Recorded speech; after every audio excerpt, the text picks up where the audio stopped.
Good evening, everyone, and welcome to yet another episode of Bad Rolls, Good Times. Thank you all very much for joining us. I am your DM and Roush1, and allow me to introduce our players for this week. Again, we have Akuma, the Tiefling Sorcerer. Good evening. Next to Akuma, we have Zymat, the Human Fighter. Greetings, friends. Dude, I love it every time you wear those shoulders. Those are just like so good looking. They turned out so well. Thanks, man. I owe it once again to your great painting tutorials. You on owe Twitch. nothing to me for those. It's not like I did a damn thing. Below Zymat, we have Gigroth, the Risk Taker, the force from the north, and now Queen Bee Gigroth. That was my attempt to look strong. And The strongest bee mom. And last but certainly not least, the brand new speaker for the town of Goodmead, Cyrus, the elf bard. Hi everyone. I'm in a position of power and I don't know what I'm doing. You're also dying. Yeah. Okay, so quick refresher for those of you who missed last week. One, you can go check it out on YouTube. The full episode is up there. A lot of stuff happened last week. It was a really, really good one. Good fun one. One of my favorites so far. But the big thing is that Cyrus was elected the Speaker of Goodmead after dispatching some hooligans, some Zentarum hooligans that came into Goodmead and tried to disrupt the entire place by destroying a bunch of the beehives in the mead hall. But the group was able to dispatch them, and the town was so thankful and realized that they were in dire need of leadership that they elected Cyrus on the spot. And that So is I was elected by default. yeah, yeah. No one to run against. They had no other options, so unfortunately, you were the only one. But Goodmead saw you fit enough, as rather than someone stepping up and running against you. So you now, you've got a lot of power in this town. Got a lot of sway, a lot of Yes, swing, a lot of swagger. that's right. Okay, so and that's where we left off. It was the morning. Everyone got a good night's rest except for Cyrus, who is still ailed with a curse of some sort. From his item that he snatched from a tomb. And yeah, so you are currently in the tavern. The crowd of people who were, or in the main mead hall, I should say, the crowd of people who were there to cheer you on that morning and elect you has now dispersed as they go about their normal daily duties. And Olivessa, who was at one point going to run for speaker, who is a cask maker in the mead hall, turns to Cyrus, turns to you and says, well, I suppose this is, now's your time to get settled in here in Goodmead. If you don't mind, I could take you to the speaker house and you could get settled in. I'm sure there's definitely going to be some things to take care of in your leadership role. Yeah, let's go ahead and get that sorted out. There's like some paperwork or something I have to do. Well, there's a few positions that you'll need to fill for your co-workers and constituents, I guess, as well as some critical decisions that you will have to make about the town. So why don't I take you there? Follow me. It's just a couple houses down along the coast, and I'll tell you about it on the way there. Let's do it. Okay. The rest of the group, are you going to follow? Are you going to come along? Or are you guys going to do anything else? You guys are welcome to follow. Yeah, I don't see why not. We might as well, right? Okay. So you guys get all bundled up in your cold weather gear. You get your big coats on, hoods up. And Olivessa does as well. And as she takes you out the door, she says, well, first off, Cyrus, there's a couple of positions that you will need filled in your new speaker role. Of course, the town militia leader. Now, we don't have... Our town is very, very small, only about 100 people. But there are some very good people in this town who are willing to step up in time of need. but they definitely need military leadership. Is there someone who you would like to appoint in that role Gigroff will now look at Cyrus. to muster the troops, so to speak? Cyrus looks at Gigroth for about a second before he looks over at Akuma, and then glances over back to Zymod, and then back to Gigroth and say, Gigroth, do you think you could lead militia? I'm a natural born leader. I kind of look over at Alavesa and just with a look of concern, and I say, we'll talk about it. Let me get back to you on that one, Alavesa. She says, I'm sure you'll make the right choice. Yes, I want to give it some good thought. Okay, and then she says, still walking down the street, doing the Aaron Sorkin walking and talking scene from everything that he does. She says, you'll also need a clerk, or a major domo, so to speak, someone who can take care of the paperwork, messages, a secretary, if you will. I mean, do you think that's something you're fit to do? Alavesa was not expecting that. She said, well, I could. It's nothing I've ever thought about before. You would really have me do this work for you? Do that for you? Well, let me put it like this. I imagine the major domo is kind of like if I'm ever out of town for speaker meetings or on general business on behalf of the town, the major domo would kind of be sort of in charge. I guess you could say, sort of second in command, my sous chef, as you may say. Mm-hmm. And honestly, you seem to know this town, frankly, better than I do. I'm still pretty new here. And you've been pretty, like, up... You've been keeping me up to date on things already. You kind of already seem to me like you'd be a natural fit for that. Well, I don't know what to say. I would be honored to take on that role. If you'll allow me to take care of things back at the mead hall, and let them know that I'll be taking on these duties instead. But yeah, I can do that. Yeah, only if you want to, of course. I don't want to pressure you. I would be honored.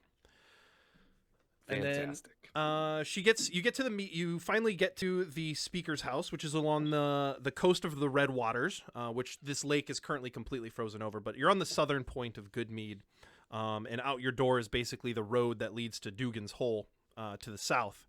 And she says, this place is yours. This is your home. You obviously have a free stay here. This house is for whoever the current speaker is.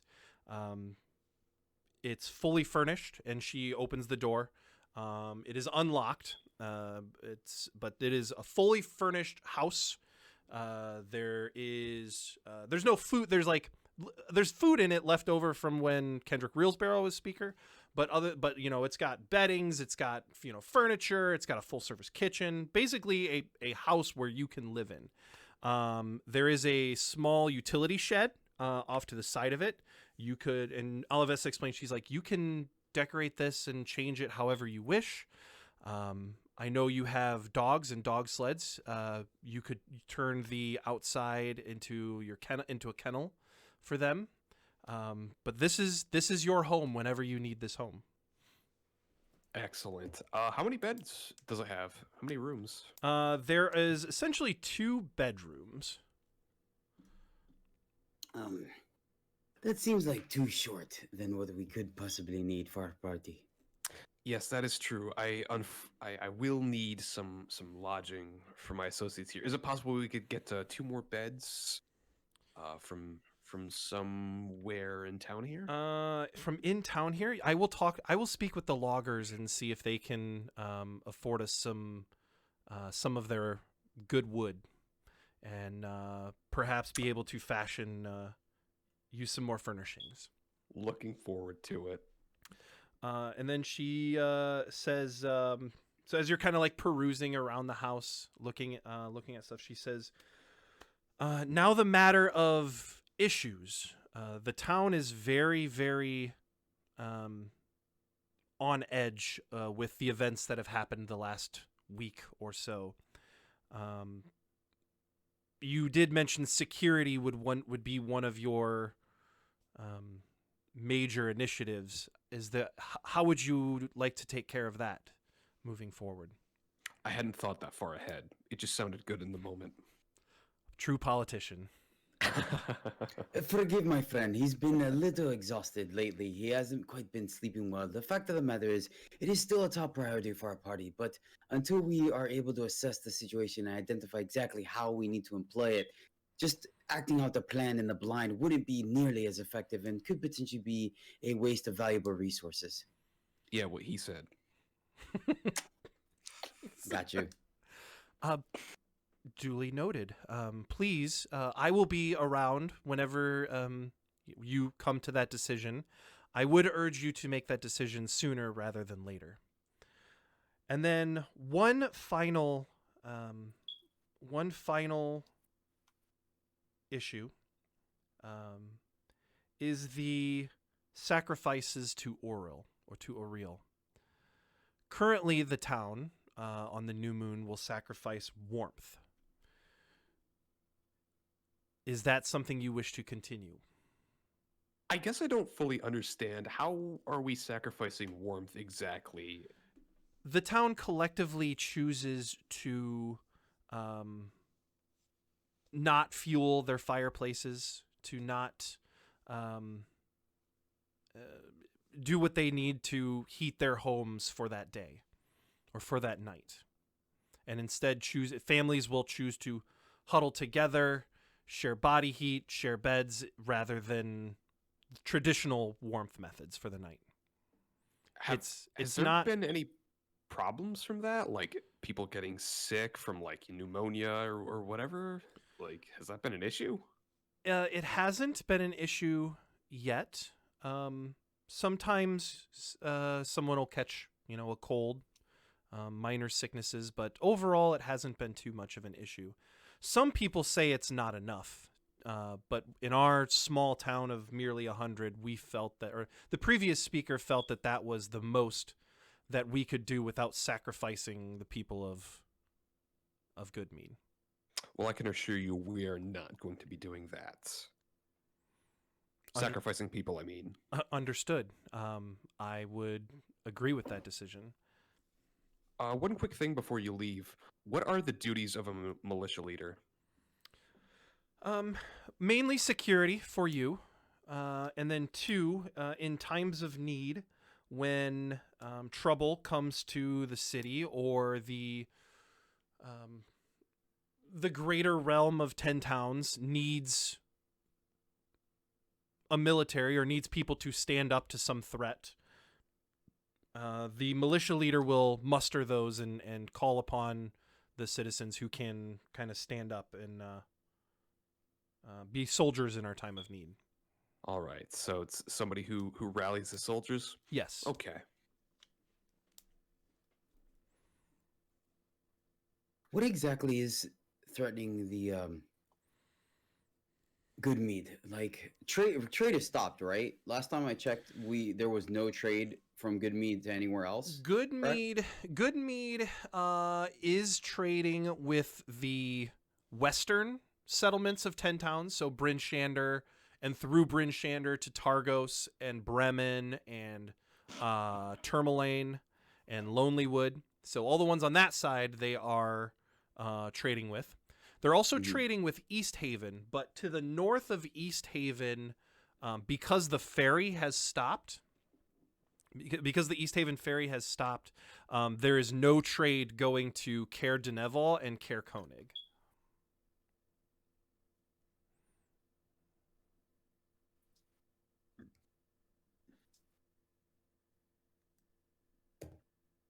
So is a militia leader... Sorry, I know this is circling back a little bit, and I apologize for that. Is a militia leader somebody that needs to be here all the time, or is that somebody who can be here, as on an as-needed basis? An as-needed basis. Okay. Their primary function would be to be your security. I look over at Gigroth. Gigroth, you've got the job.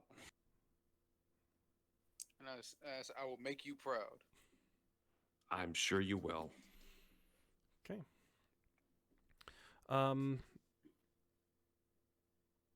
Alavessa looks at you and says, "Well, I will.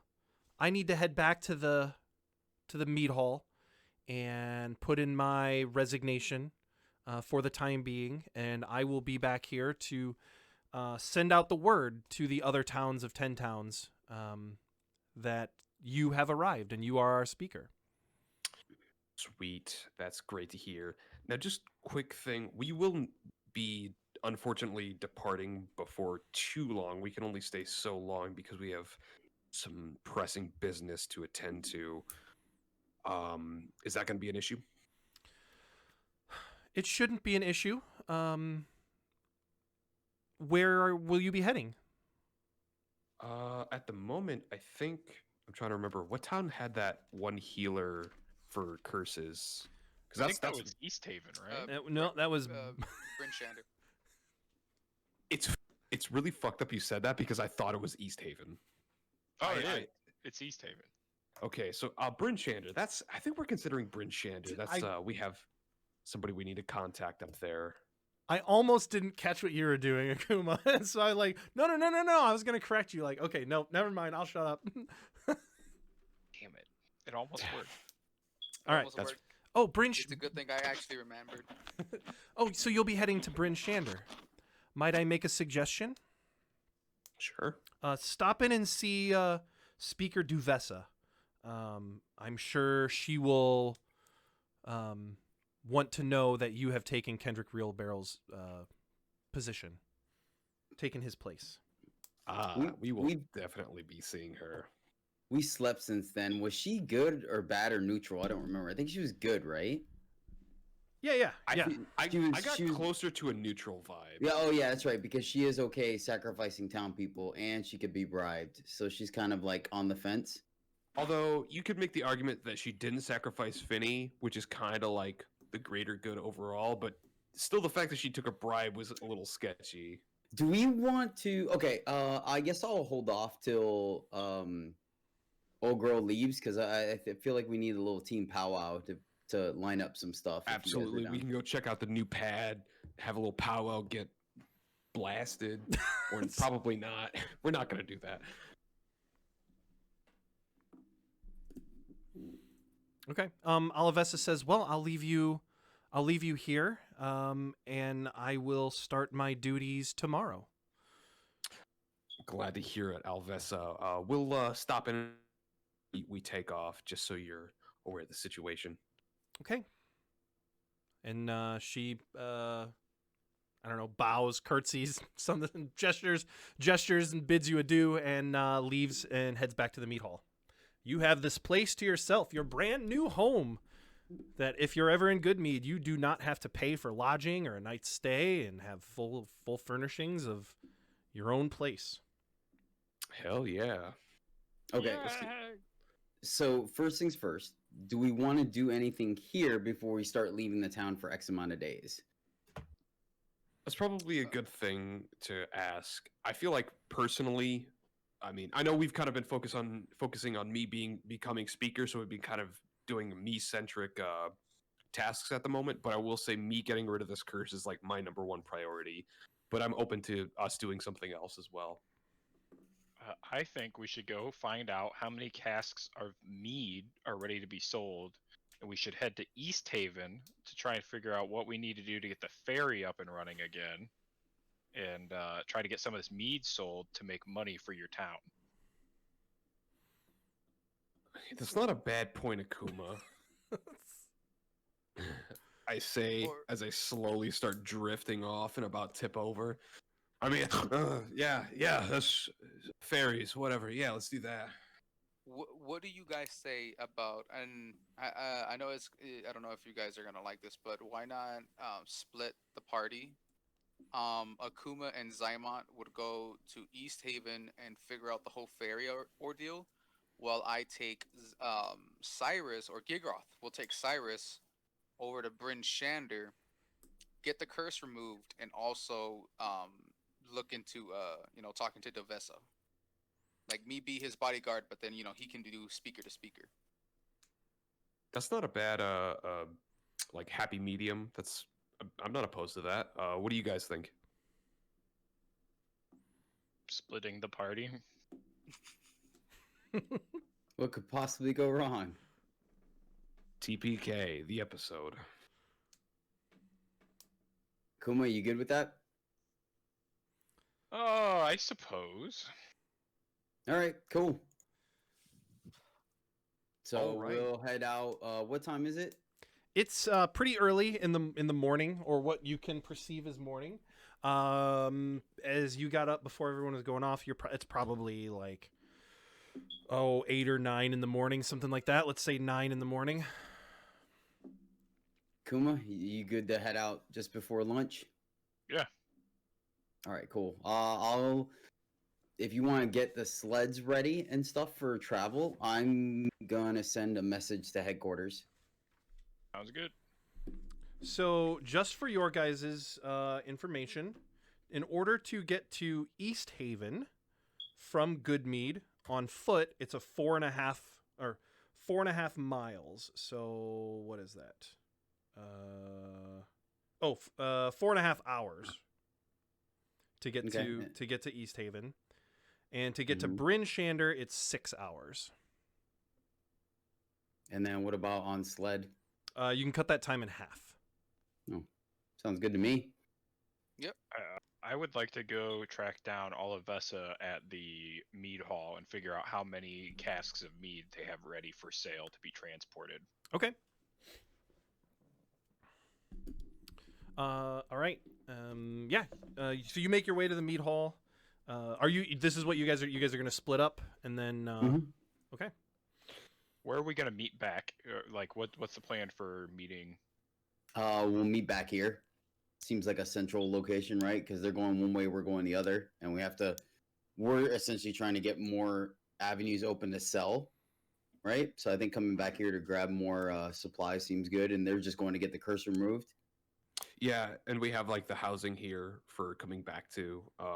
You guys can go inquire about the East Haven, like the ferry and everything, and then we can meet back up and reconvene after. Hopefully, I got the curse removed, and we can figure out how to take care of the lake monster or whatever. Because that was East Haven, right? No, Lake Had to- Monster was Bremen, which is on the other side of, Bryn Shander.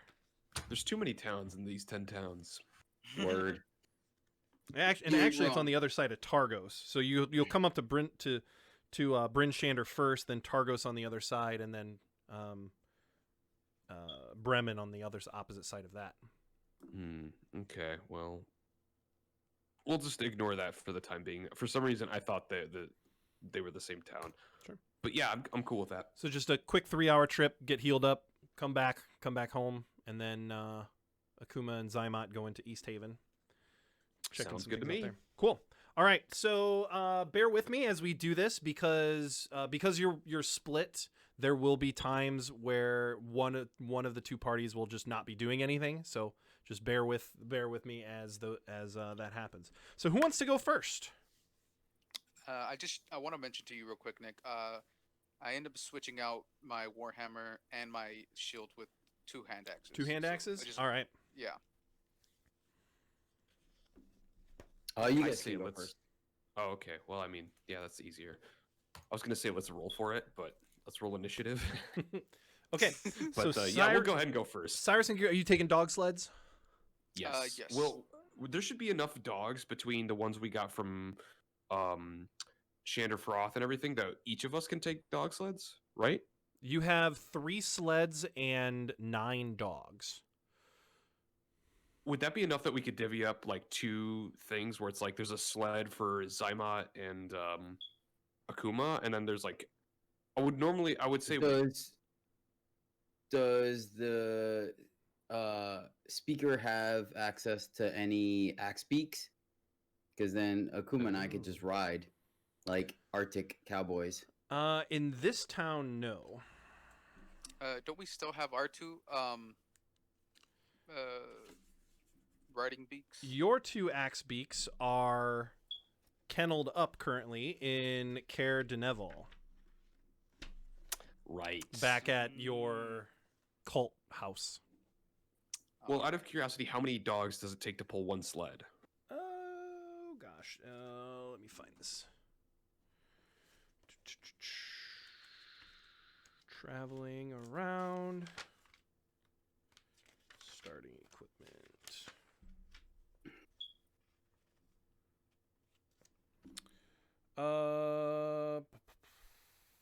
Why does that not say there?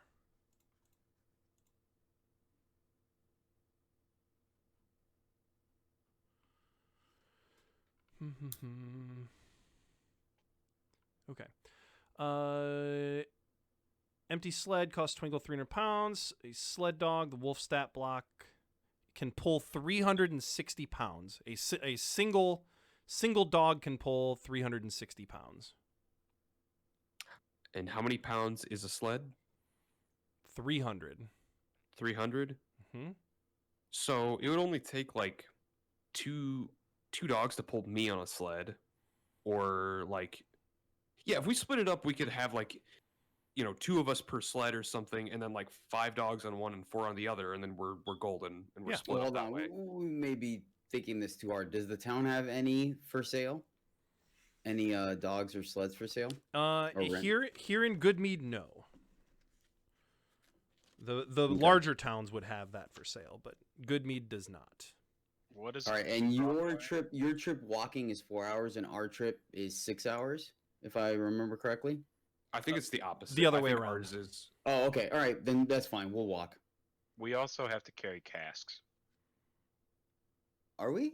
Oh, okay. Because you're gonna try to sell. Okay, got you. Fair enough. Well, we can then give we'll you guys probably need- 5 dogs, and then like that'll let you pull a little bit extra, possibly. Or we can give you guys 2 sleds, and then Gigroth and I will take 1 sled with like 4 dogs, which should still be sufficient for us. Okay. All right, cool. All right, so first up, we have those going to Bryn Shander. On your sleds, it only takes you about 3 hours to get there. Where would you like to go first? Healer lady, please. Okay, so you're going to head to the House of the Morning Lord. Let me pull this up here. That's East Haven, Bryn Shander. Okay. So the House of the Morning Lord is on that kind of northeastern side, inside, and you enter in through the east gate from the east way, and head to the House of the Morning Lord. This is a kind of a little bit bigger house that's been converted into a gathering place, into a church, essentially. And you arrive there outside of the House of the Morning Lord. What would you like to do? What does the house look like? It's definitely 1 story, but it's got a much higher peaked roof than what like a normal house would. It's got on the front door there is a picture of a sun on the front door. Cool. I say we head inside. Okay. Yeah, you try the door and it is unlocked. It is open. Hooray. Okay. And inside you can there is it's like a typical room of like a church, right? Like there's some rows of seating, of bench seating. There's an altar up front, and There's then a guy organ off in the corner. And Yeah, he's just pounding on it, just like a pro. and there is you can see. Let's see here. There's a human who's sitting down, and as she hears the door open, she stands up and turns around and says, welcome to the House of the Morning Lord. Hello, how can I help you? What brings you to our humble abode? Hi, I appreciate your friendly welcome.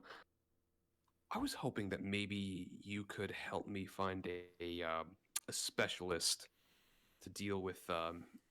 Is there anybody else besides the human? No, there is not. Okay, if it's empty, then I'll just be upfront and be like, yeah, I was hoping you maybe would know somebody that could help with curses. Well, I suppose that would be me. My name is Mishan. I'm a priest of. I'm gonna butcher this name. Of Alminator. Alminator. Alminator. Nice to meet you. I am Speaker of Goodmead, Cyrus, and this Ah, is my associate. we heard of Kendrick Reelsbarrow's passing. You must be who has taken his place. That's correct, and this is my associate Gigroth. Hello, nice to. We are pleased to have you in the House of the Morning Lord. Yes. So while me and my associates were doing a little bit of digging, we came across some magical items that we thought were safe to pick up. But unfortunately, as I picked up and carried it for some time, I seem to have come across a bit of a condition where I cannot sleep at night, Oh. and I never rest. Oh dear. Oh, that does sound like an ailment. She says, if with your permission, I'd like to try and see what ails you. Yes, you have my permission. Okay. And in her priestly garb, robe, she has an amulet or a medallion that has a sun on it, and you can see her clench it in one hand and kind of raise her other hand and wave it over you a little bit. And she casts detect magic, and she sees that you have this curse upon you. And she does say, "Oh dear, yes. Well, we. This is yes, I can offer that service. However, I only have so much of that magic in me per day. I can perform it for a donation, if you will, for the Church of the Morning Lord." Cyrus raises an eyebrow and says, "Ah, I see. The blessings of the divine at a price." We have operational costs here. And in order to maintain this wonderful chapel of Aminator, of Aminator, a fee is requested. What kind of fee are we discussing? For a third level spell like this one I have to cast, for a spell of this magnitude, which is at the end of my limits, and for the materials that it takes to cast it, 150 gold.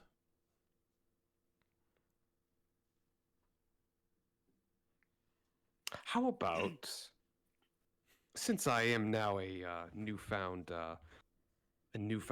speaker, I have a little bit of sway. How about 75 gold, and I put in a good word for you at our next speaker meeting, and speak of what divine and what hospitality you've expressed here today. Make me a persuasion check, and you have still with- disadvantage Yeah, I from was your about to exhaustion. ask. Okay. If I help him with the persuasion, should he just get regular persuasion without disadvantage? Yeah, if you want to offer the help action, or you want to say, Yep. yeah, we'd really appreciate it if you did this. You want to help him with that. Yeah, you would Yeah, just get your one normal roll instead of disadvantage. All right. Okay, so my first roll is a 15. I see. Well,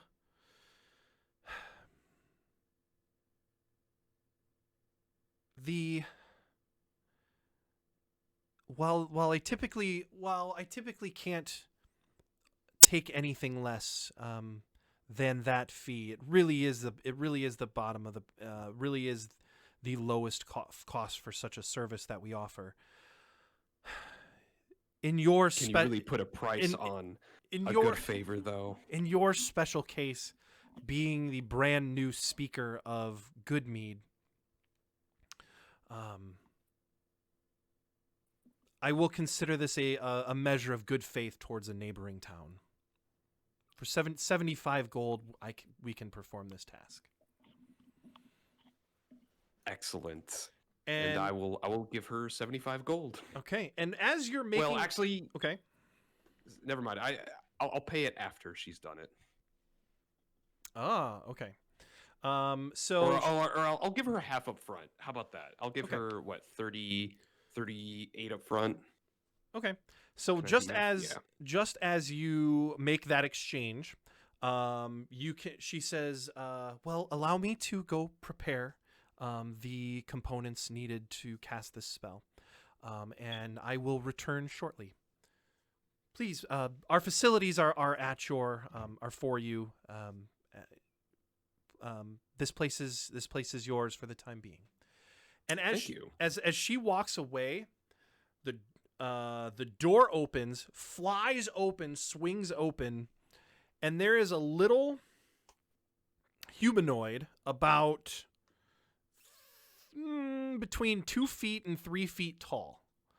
Okay, and it's in cold weather gearing, so it's like big and round, and basically just looks like a teddy bear. And this door just like blasts open, and this little thing comes scurrying in. Holy shit, it's really fucking cold outside. Oh my gosh. And he just starts like shaking off snow from, oh my gosh, we really got to do something about this. God, I cannot believe that we are still having to deal with all this fucking cold. And he starts waddling up the aisle. And then he walks past you, and then he stops, and then he turns around and looks at you two. Who the hell are you? And who the hell are you? I asked you first. Recruit Watch him. yourself, little one. I asked you first. Who the hell are you? Speaker of Watch yourself, Goodmead. little one. Speaker of Goodmead, Cyrus. Speaker of Goodmead, my ass. What the hell are you doing in Bryn Shander? Cyrus, if that is your real name.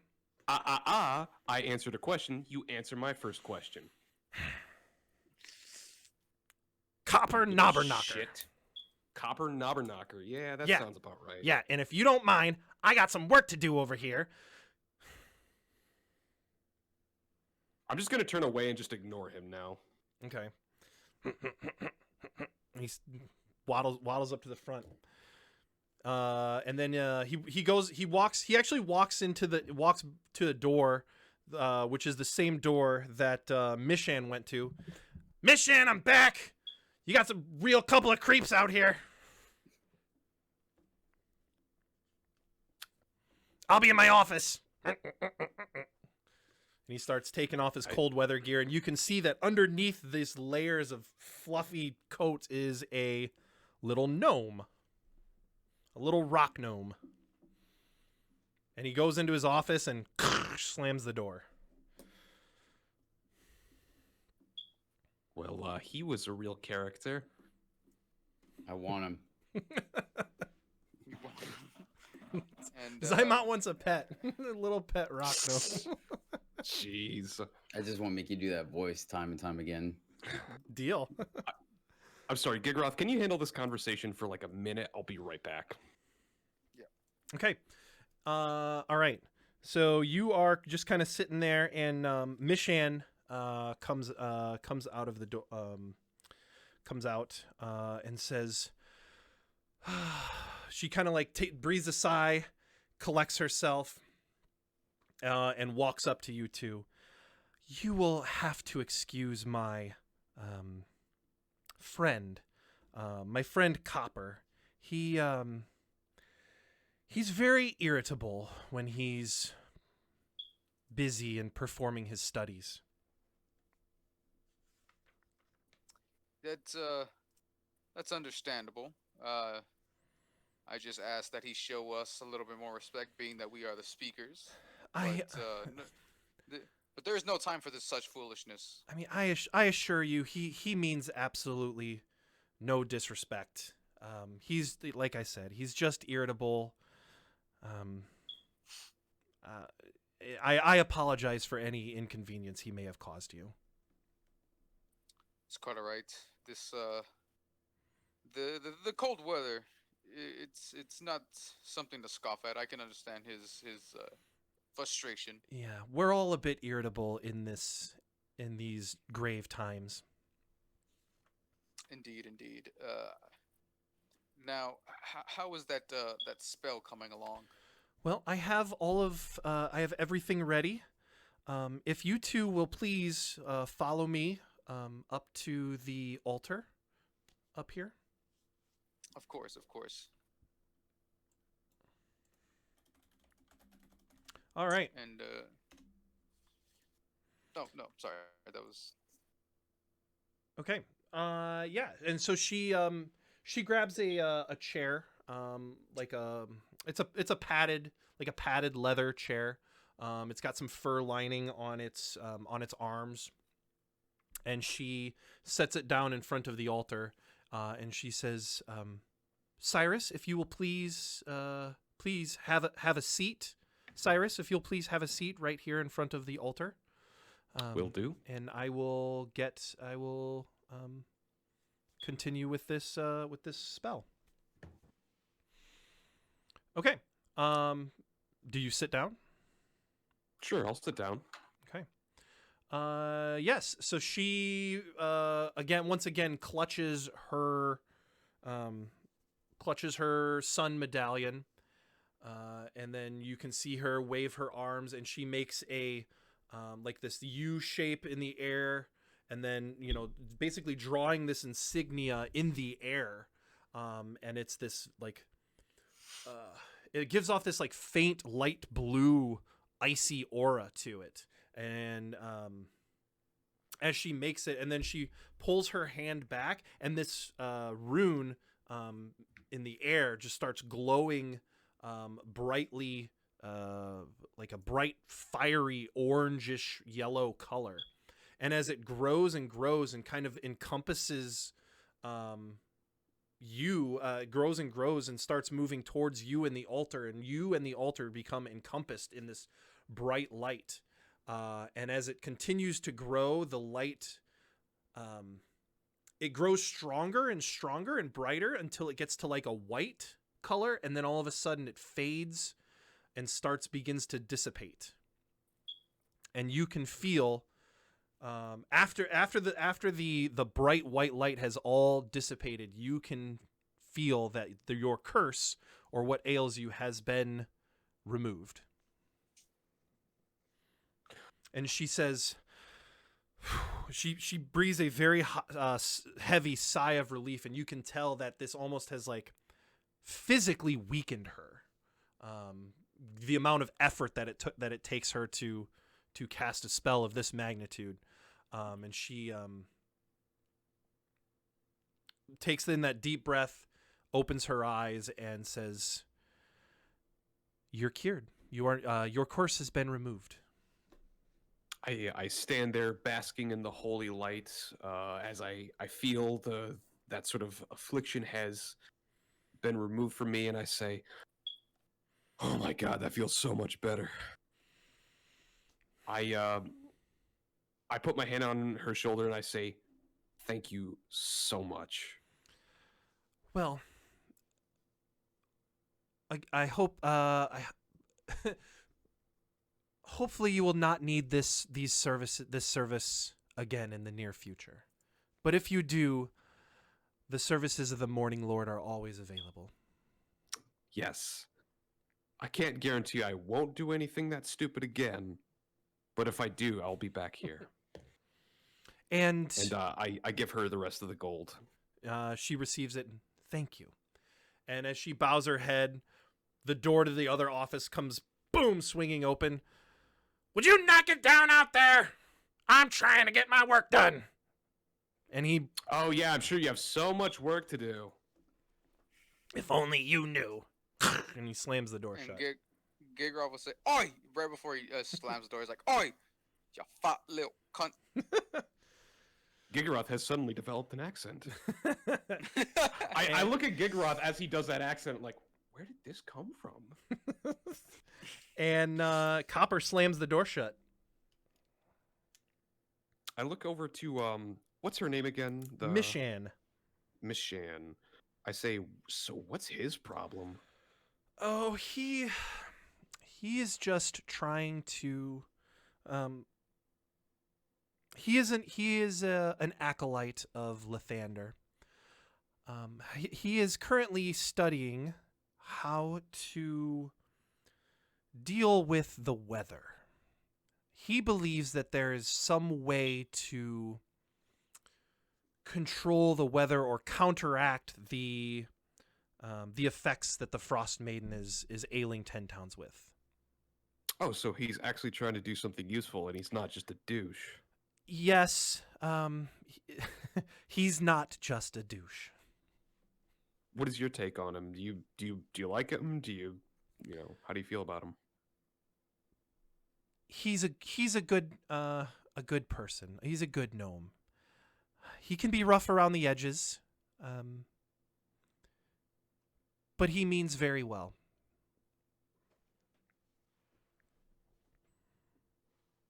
And Gigroff will say, "Well, thank you very much for your services. Again, you've done a great service for my friend Cyrus here, and my greatest of luck to you, and your days to come, as well as working with that half pint." Yes, Knob Slobber, I believe. It's not knob slobber. It's knobber knocker, not knob slobber. I know, I have it written down right here. Or whatever. Knob slobber's canon now. At least for you guys, it is. I was just trying to insult him, but that works. And Mishan responds with, "And the blessings of the god of dawn and rebirth upon you as well." Thank you. Thank you. And she says, she turns around and heads to her office.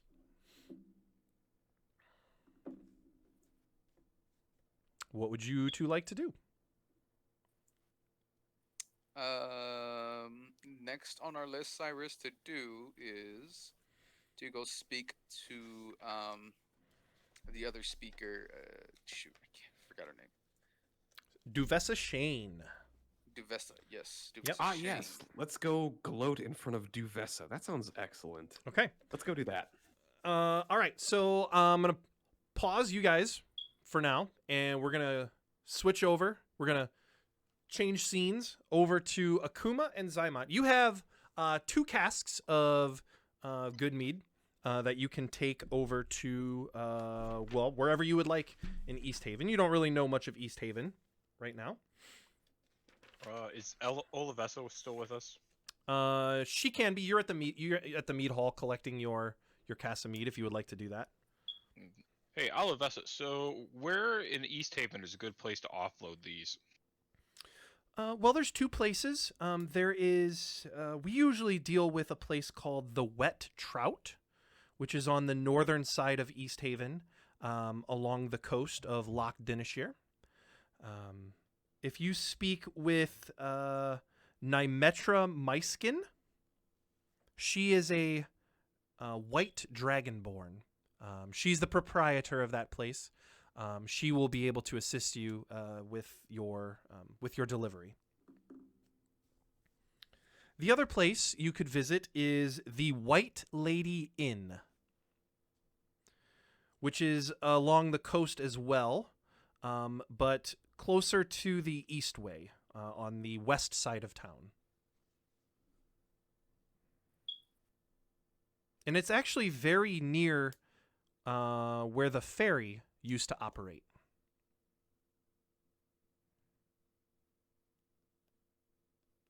And who should we speak to there?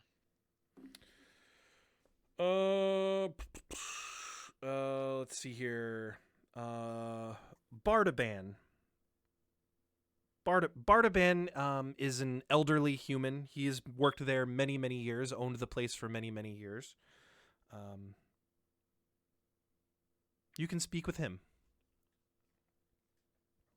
Awesome. And then do you have any information on the ferry? Only that after the lakes froze over, operating the ferry to the northern towns of Caer Konig and Caer Dineval,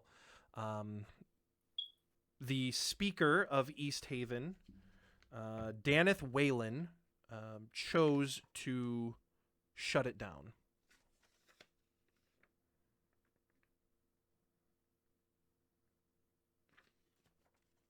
The frozen waters became too treacherous. Well, according to Daneth, the frozen waters became too treacherous, and the as it began to freeze even further, the ferry is actually frozen at the docks. Well, thank you. Yes. And how about what is the going rate for these casks? How much should we ask for? Shit. What did we do previously? I want to say it was like 25 or something like that. Yeah, 2,500. What did we do?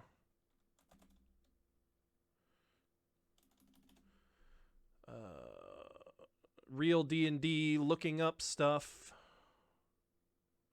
Equipment, expenses.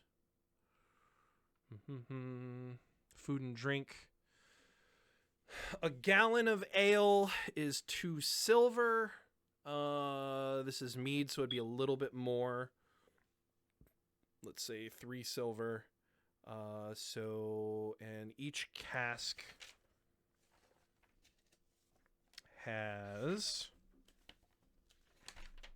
I think we learned that in the Verbeegler, 20 gallons. So 60 gold is what retail would be if you were to just buy it in a tavern. So whatever you want to try and get out of that, where they can at least still make profit. So probably like 30 or 40, somewhere around there. Start with 40. I like that. Give yourself some. I'll give you some help. All right, we will be off. Is there anything else you need to take care of, Zymot, before we kick town? No, what? In between us getting ready and stuff, I went ahead and messaged head office about everything. So, Okay. we good. And you get the same sort of response where the ink Emote, thumbs up emote. Yep, the ink thumbs up emote. That is totally Scala. It's just I'm not gonna put effort here. That's very Acquisitions Incorporated. Okay. All right. Yes. So you make your way, and you have dog sleds as well. So what was it? 4.5 hours. So a little over 2 hours. You make it into East Haven. As you get into East Haven, or outside of East Haven, make me a perception check for both of you.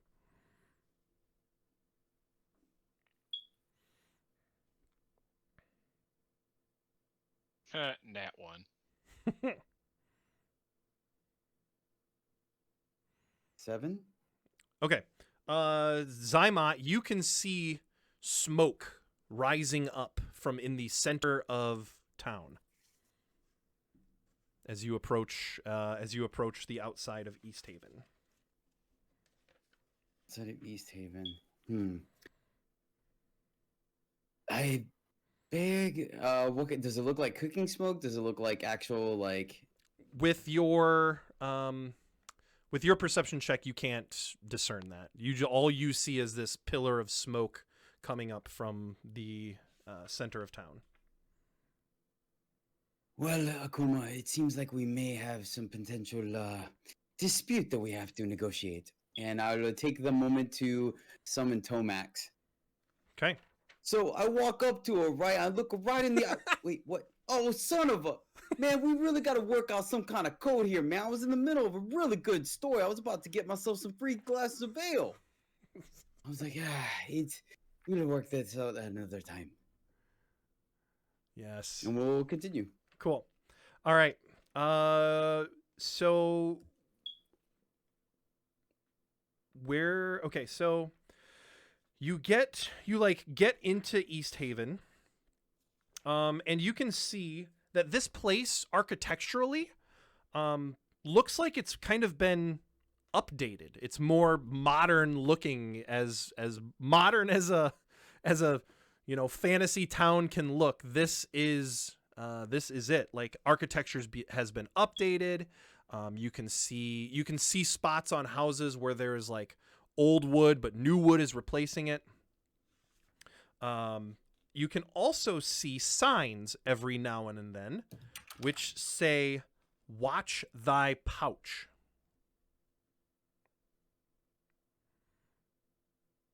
I will nudge Kuma and be like, he has that new wood smell. As I take my coin purse and drop it down my chest plate. Okay. You might want to do the same, my friend. Yes, in my imaginary chest plate. I'll just like plop it underneath my hood in between my antlers on top of my head. If someone's gonna try and steal your money pouch, trying to get it from there is not gonna be easy to do. I'll cup check him. As he's got his hands up to like put the coin purse in his antlers, I'll come like that. It could potentially be safer. There is an argument. No, Tomax cup checks him. That seems like something Tomax would do. Fair enough. Okay. Yeah, he's still pissy. What's your money here, Antlers? Okay, so where would you like to go as you walk through town from the Eastway? The smoke billows bigger and bigger, and you can smell. You can see a orange glow up ahead, in the center of town, coming from the same direction where the smoke is, and you can smell burning wood, a very, very strong burning wood. Really big bonfire. Do we want to like consider baiting heroes, or shall we go in the other direction, as it might be a little bit more difficult to sell mead under duress?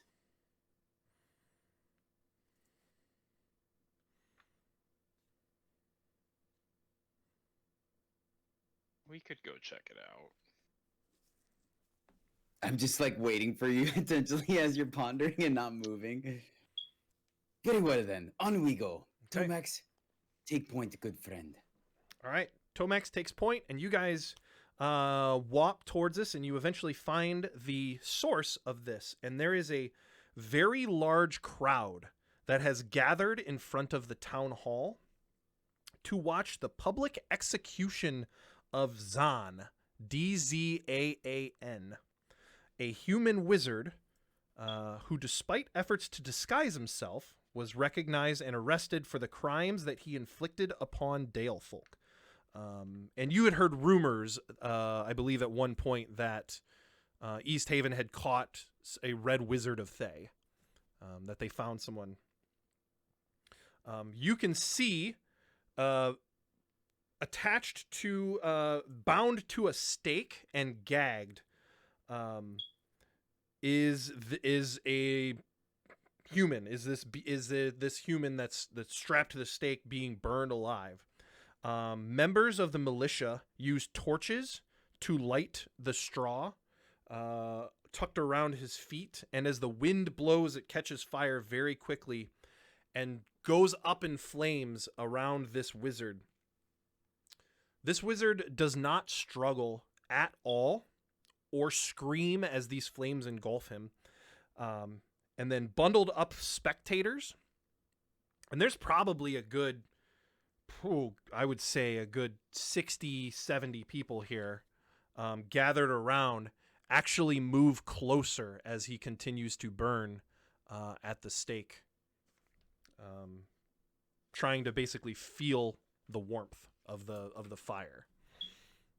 Do we know what this place sacrifices to the Ice Maiden? Make me a history check.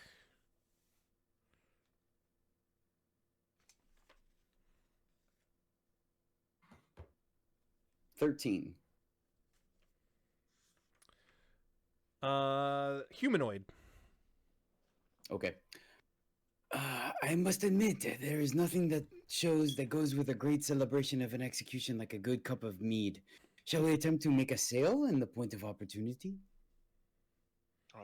Do you see anyone here? Do you see a white dragonborn bundled up here? Do I see one? You do not. However, as you are looking over this scene, there is a woman bedecked in a tailor coat and a fur hat approaches you. And she's very stoic looking, tall. Even though she has cold weather gearing on, you can see that she has pointed ears, but still human features. So half elf. She walks up to you and she says, excuse me, welcome says, I see you've joined us for the execution today. My name is Captain Imdra Argalath. I'm the captain of East Haven's militia. I'm making it a point to greet everyone who has turned out for the execution today. I have not seen either of you in East Haven before. What brings you to East Haven? Oh, we're just hoping to sell some good mead, from good mead, and just making a quick coin. And I'll motion to our dog sled. Ah, yes. If you will, and she points back and points in the direction of where both the Wet Trout and the White Lady Inn are. She says, "Those would be your best options. But you two," she takes note of Zymot and Tomax's armor, and says, "You don't look like the salesman type. You look more like adventurers to me." But on the contrary. In fact, I am simply here to make sure that we are, loss prevention, to keep our profit margin up and our expenses low. Well, I can understand that with what happened to Speaker Kendrick Reelsbarrel. Probably a good decision for good mead moving forward. We hope to open trade routes once again and let the good mead flow throughout the 10 towns. Well, that's great to hear. No doubt you know about our ferry service, though. It's down, and there is no trade to the cities in the north, Caer Konig and Caer Dineval. That is something that we hope to resolve, if possible. But, alas, first we must sell our goods and wares. So we bid you thank you for the guidance and adieu. Akuma, shall we go proceed? Before you go, if I might ask something, what is your name? And she motions to you, Zymot. Zymot Shatterskull. Shatterskull. Is that a and friend. Family name? Aye, that it is. No doubt getting that by ways of being a salesman. And she kind of like raises an eyebrow at you. Oh no, ironically, my family are pacifists. They actually preach the word of peace and love throughout those. In our small little village back home. Well, if your ways of peace and love are through a blade, are through a good blade, come see me at Town Hall. If your security in transporting your wares is apt, perhaps you might be just what I'm looking for a task here. I will keep you in mind. Thank you so kindly. She nods and turns around and walks away and starts mingling with others at this execution.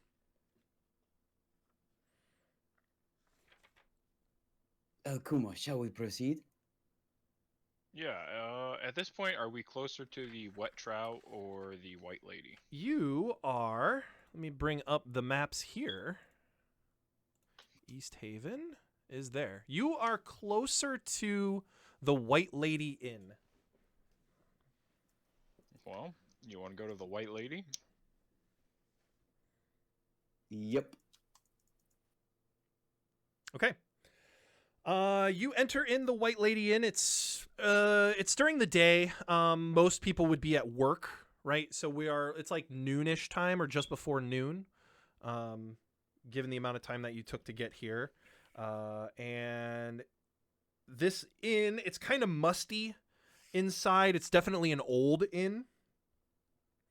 And there is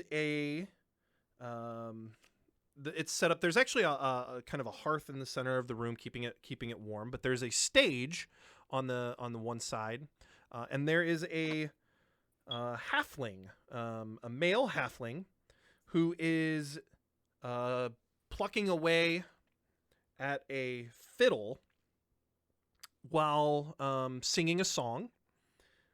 And then there is a couple of individuals here eating, drinking, and then there is an elderly human man behind the counter.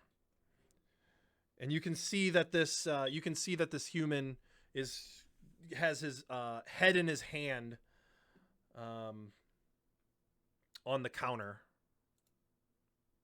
Just like, oh my gosh. You can see that he's very, very visibly distressed. I'll go grab a seat at the counter and I'll be like, "Sir, is everything all right?" Oh my gosh, I've just heard this song like 500 times this week. I cannot stand hearing it anymore. Ronaldo, do you know anything else? Come on. Oh my gosh.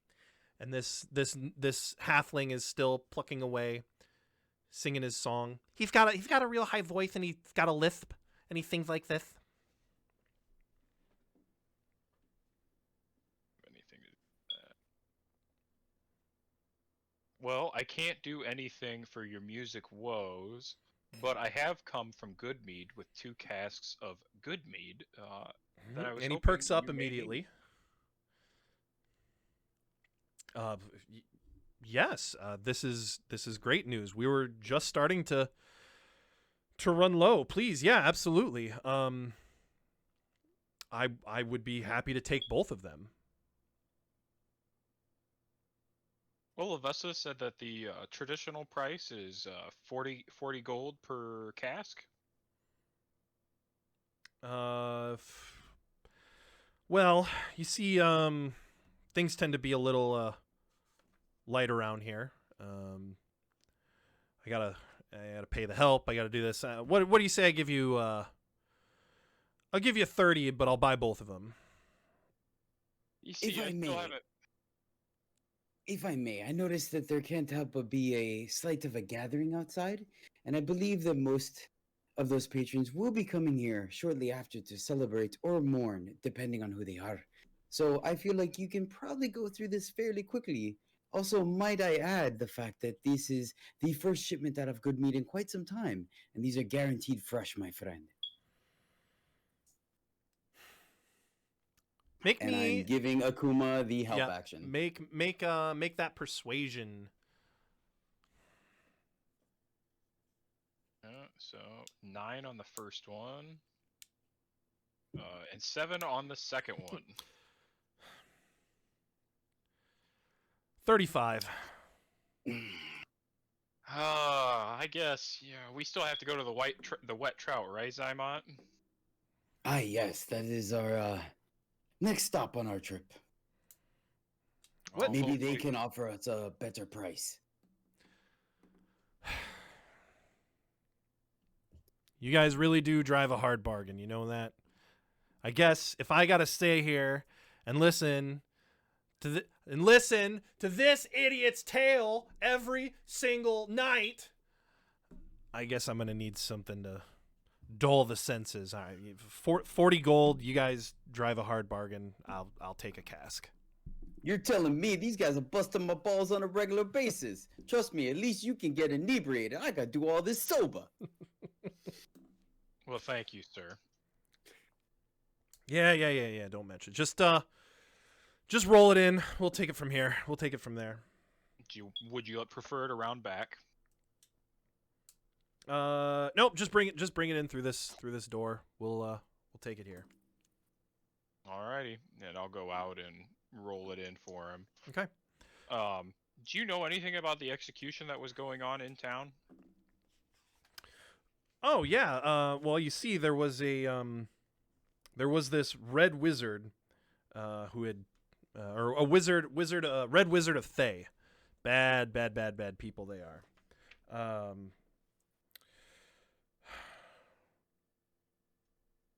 They were. Where is it at here? Sorry.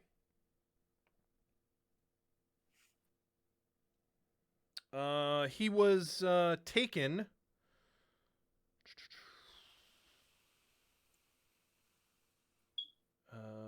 He was hired to help out a group of adventurers from here in East Haven, but instead killed them out in the wilderness. Got found out, and so his time came. Do they know why he killed the group? No, he's pretty tight-lipped about it.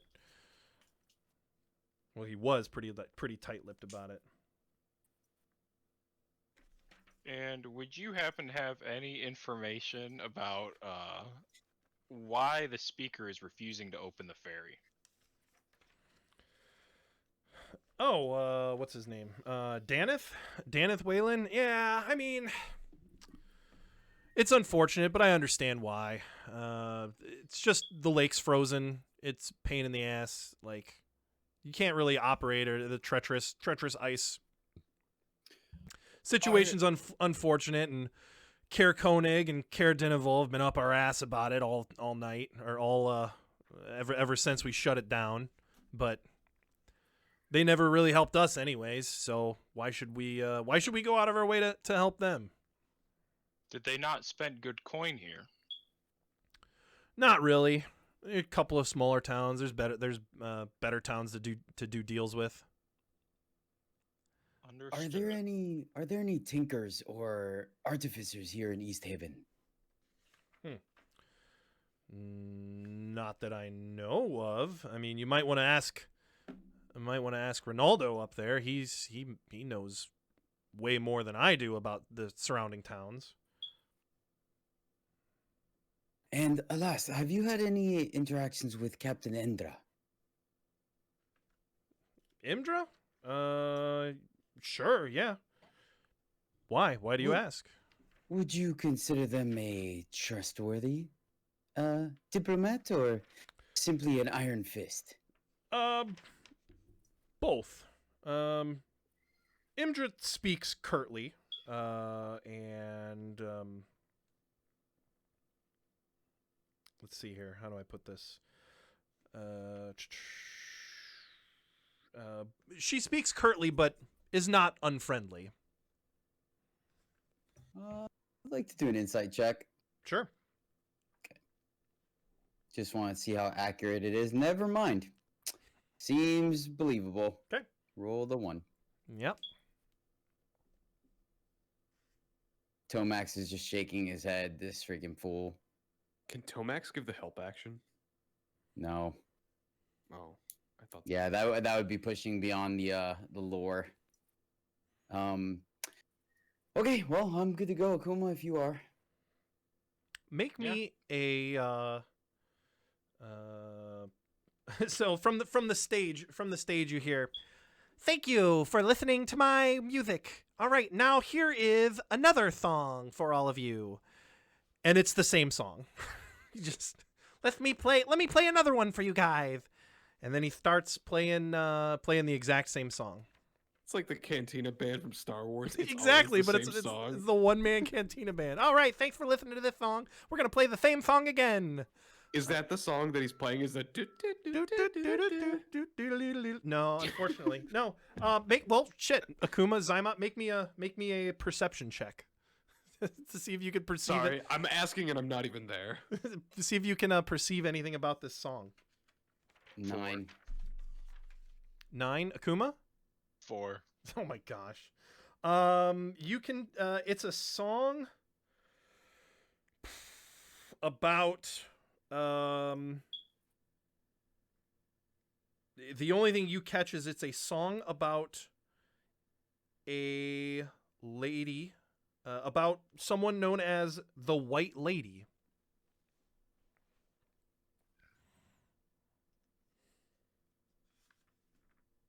Hey, Ronaldo, where'd you learn that song? Oh, this song? Oh, this song. He says, you hear it as he like abruptly stops playing. He says, "Oh, this song? I kind of wrote it myself. I'm really proud of it." What was your inspiration? Well, this place here, this wonderful place known as the White Lady Inn, was my inspiration. You see, do you know why this place is called the White Lady Inn? I do not. Would you like to enlighten me? Well, sit down right there and listen to my tale. Bring, and he plucks the fiddle again, and he starts playing the same song. And as you sit there, well, I guess I shouldn't. Are you gonna? Tomax and Zymon are gonna go outside and start wheeling the barrels around. Go ahead. No, I was just gonna. I'm gonna go ahead and be punctual about their services. And I'll grab like the nearest chair and like flip it around and sit in it. Okay. This time make me a perception check with advantage. As you He's are singing right at you. Yep. 19. Okay. Yeah, we'll take the 19 over the 2. Okay. This song that he sings recounts the tale of a local legend known as the White Lady, who's kind of like who's a ghost that is rumored to walk on Lake Dineshire.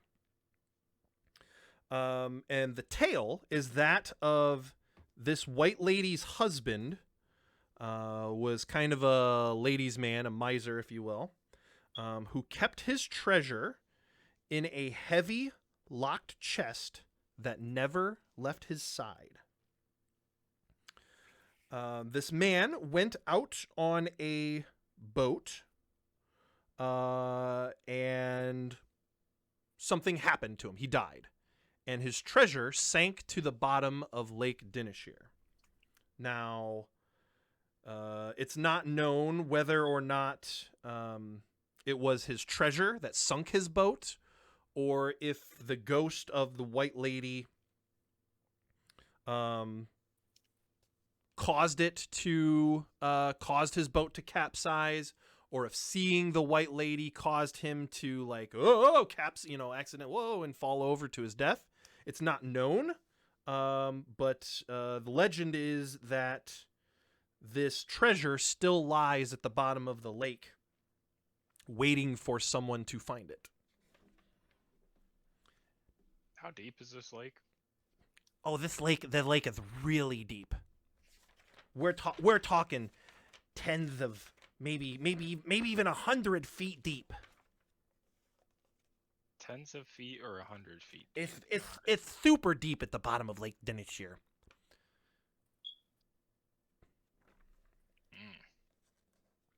Hey, you listened to my whole song. You know what? You want to hear something? You want to hear something really cool? Sure, etc., etc.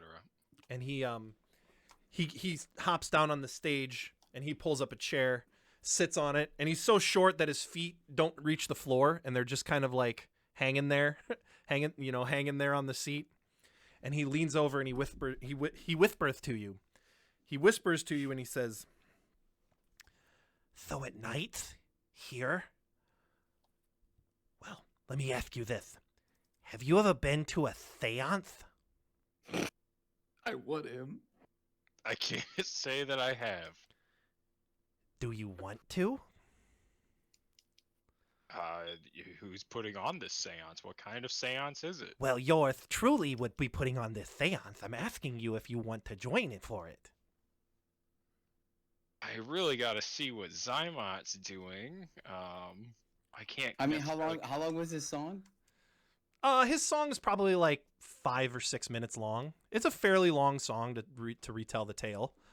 Once I hear the music stop, I'll come back in. Well, yeah, that took just about enough time. I apologize for my delay, friends.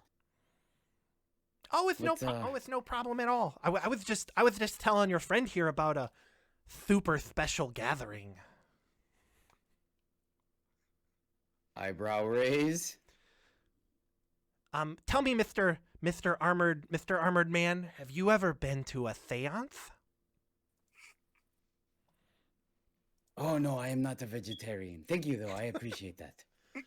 No. A seance where we speak with the dead. I make dead. Don't think I've ever attempted to speak with them. Would you like to? I'm gonna look at the person that can do magic in our party. I mean, are we talking to the White Lady? Is that the goal here? Oh, yes.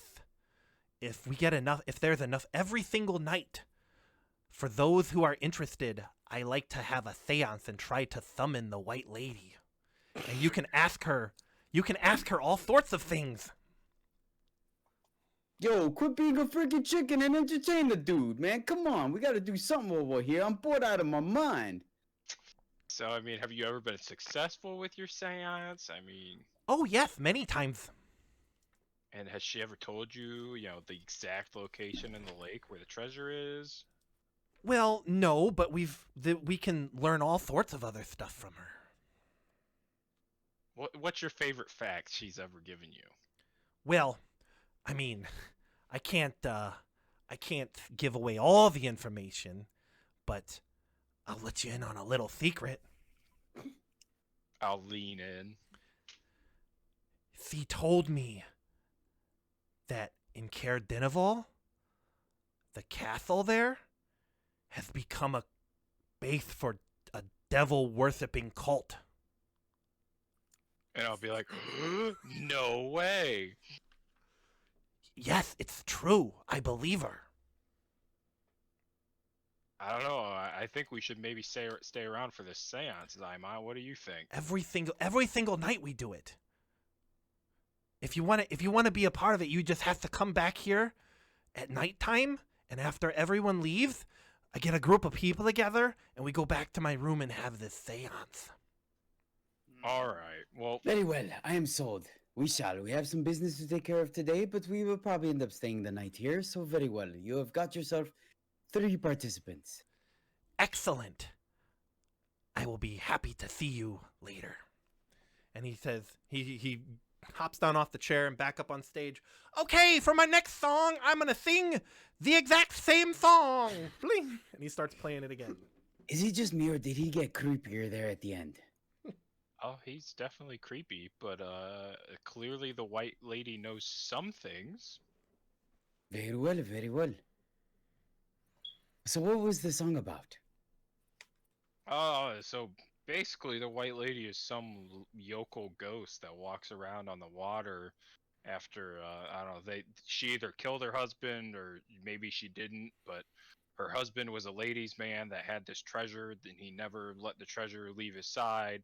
And out in the middle of the lake one night, he capsized his boat, and his treasure sunk to the bottom of the lake. And they don't know whether the treasure was so big that it capsized the boat, or I believe he said that maybe the white lady is rumored to have capsized the boat. But there's treasure at the bottom of the lake. Well, I was inquiring about the tinker potentially artificer to maybe create an icebreaker boat to allow us to traverse the lake in a more safe manner. But now I am wondering if maybe we can commission a submersible and go after the treasure ourselves. What better way to start an enterprise than with a huge loan with zero interest? Sounds good. Does AI do submersibles? I've heard stories about their ingenuity. Yeah, let's go for it. They had a device that resembled a beholder, yet it could I think it was a drill, right, Nick? Yes, yeah. Essentially, the eyes of the beholder could blast their way down into the earth and like tunnel down into the earth. That's canon. That's AI canon right there. Yeah, sweet. All right, I know what I'm gonna do. So when we get a short rest, I'm gonna hit up AI for Operation Dumbo Drop. Okay. All right. Let's see here. Hour and 20. You know what? This is probably as good of a time for a break as any. I need to refill my coffee cup. When we come back, we will flip-flop the scene over to Cyrus and Gigroth again. And yeah, so don't go anywhere, everyone. We will be back in 10 minutes. Thank you, everyone, for sticking around. Real quick, Game Blaster Alpha, thank you very, very much for the follow. Really appreciate that. You can check out all of the YouTube and Discord and all that stuff, all the commands down below. You can check out all of those things. But we're going to take a real quick 10-minute break, and we will be back after that. Thanks for being here, everyone. Extra D6 or something for sure. Okay, we are back. Thank you, everyone, for sticking around. Really, really appreciate it. Welcome back, everyone, and to all the new viewers who are coming in and checking us out. Thank you so very much. Okay, let's get back to it here. All right, we are flip-flopping scenes away from East Haven, back to Bryn Shander, where Cyrus and Gigroth have just left the house, or I guess you are still currently at the house of the Morning Lord, but your work there is done if you wish it to be. What would you two like to do now in Bryn Shander? I guess let's go talk to Duvessa. I Okay. concur. All right. Oh, actually, hold on. Can I like stop by like a shop or something and get like some nice apparel, some nice robes, some nice robes? You want And some go nice? kind of just walk want in some with like a nice bunch of robes? attitude and just like, yes, I'm speaker of Goodmead now. Like I'm very full of myself. Okay. Sure. You can. There is the Black Iron Blades, which is. I mean, they're both kind of in the center of the town. Let's bring up the Bryn Shander map here. The Bryn Shander map. In the center of the town, there is the town hall, which is where Speaker Duvessa would be, and then kind of to the north is the Black Iron Blades.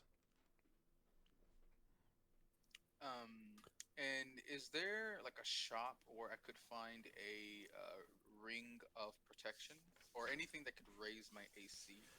Well, rings of protection aren't exactly cheap, and there It's are a Dollar General. yeah. So a ring of protection is a rare magic item. That is not something you're going to be able to find willy nilly in 10 towns in Icewind Dale, pretty much. Okay. And I was hoping that if you could, I mean, we're talking like probably 1,000 gold or more. that hurt me right here. Yeah. Just because Yeah, I just yeah. ate some butter. Okay. I would not rely on encountering the magic items that you want. I'm just saying. It seems like they're very scarce in this area. Yeah, you could find like common magic items like a potion of healing and stuff like that. But as far as like +1 swords and +1 armor and rare stuff like that, you are not going to be able to really find that in all of 10 towns. Right. Well then let's see. Yeah. Would I be able to find some scale mail or maybe some chain, like a chain shirt? Yeah, you definitely could. Nice. Yeah, and you'd be able to find that at Black Iron Blades. Okay, cool. As long as you are proficient with those armors, you could definitely purchase them. So, are you proficient with heavy armor? I don't believe so. I think I'm only proficient with medium and light. Okay, so you wouldn't be able to wear chainmail. You could wear a chain shirt, scale mail. That's medium. Hmm. But let me just verify just to make sure. Okay. Yeah, light armor and medium armor. Okay. And shields. Yep. So you could find studded leather armor. You could find a chain shirt. You could find scale mail, breastplate, half plate. I mean, you can find all of that stuff. That's just common armor. All right. Awesome. Yeah. Okay. So you make your way to the Black Iron Blades, which is the smithy and outfitter, and okay. What would you like to do? You are outside of the Black Iron Blades right now. I changed my mind on like the thing I'm gonna do, so go ahead and do what you need to do, Gigaroth. Okay. Well, I'm just gonna ask for the scale mail. Okay. Gonna go So walk you guys go in. and I go like, Gabriel's like, "Yo, here to buy something." Okay, and there's a dwarf who who's behind the counter, and he has his back to you, and he starts to stand up, and he's like, yeah, I can help you here, and he turns. Oh, it's you. Well, look who wandered in and owes me a shitload of money for those axe beaks they said they were going to return. Is that, sir? I look up at truly Gigroth and apologize. When he says that, it's like, I apologize. Our adventures have taken us to far and beyond, but I bring good news. You That see, good my news buddy better be some here- axe beaks or a pouch of coin in my hand. Even better. See, my friend here is now the speaker for Goodmead. Oh, excellent! Then you'll have the money to pay Cyrus for is to pay already what you out owe the me. door by the time he said that. Oh, Cyrus is turning around and bolting out. Yes. Okay. God damn it. I like to okay. imagine it. He's pointing to my friend Cyrus, and he just looks over, and the door is just swinging shut. Just the second he talked about who owes me a bunch of money. All right. I believe to purchase them, they were like what, 50? You said? Mm-hmm. Yep. 50 gold each to purchase them. God damn it. I was like, give me 1 sec. Just give me 1 second, and then I'll open up the door. But like half my body's in, half my body's out, and I was like, Cyrus, how much gold do you have? Like none, because I just had to go get myself cured. Dude, just tell him you're coming out to get your gold, and we're gonna make a run for it.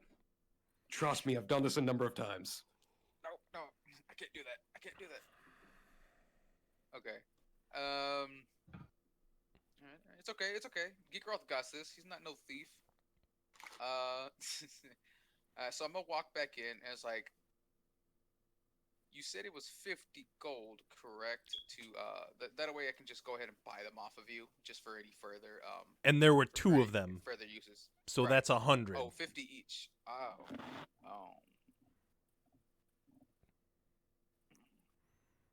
So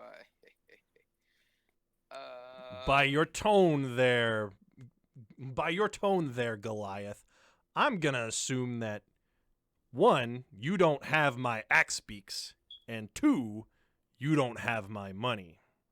No. Just give me a sec. Just give me a sec. You know, we could work something out here. Yeah, We could work something out. Hlyn Trollbane spoke very highly of you. Right. It's just in recent recent events have left me short of gold. But you know what? I can promise you this right now. You know what? I'm gonna give you 50 gold right now for at least one of the birds, and maybe I can give you some of the items I had to pay off the other bird. Let's see what you have. All right. So first off, I'm just gonna go ahead and give him the 50 gold. Give Okay. it. All right. Just I got 3 gold left. That hurt. That really did hurt.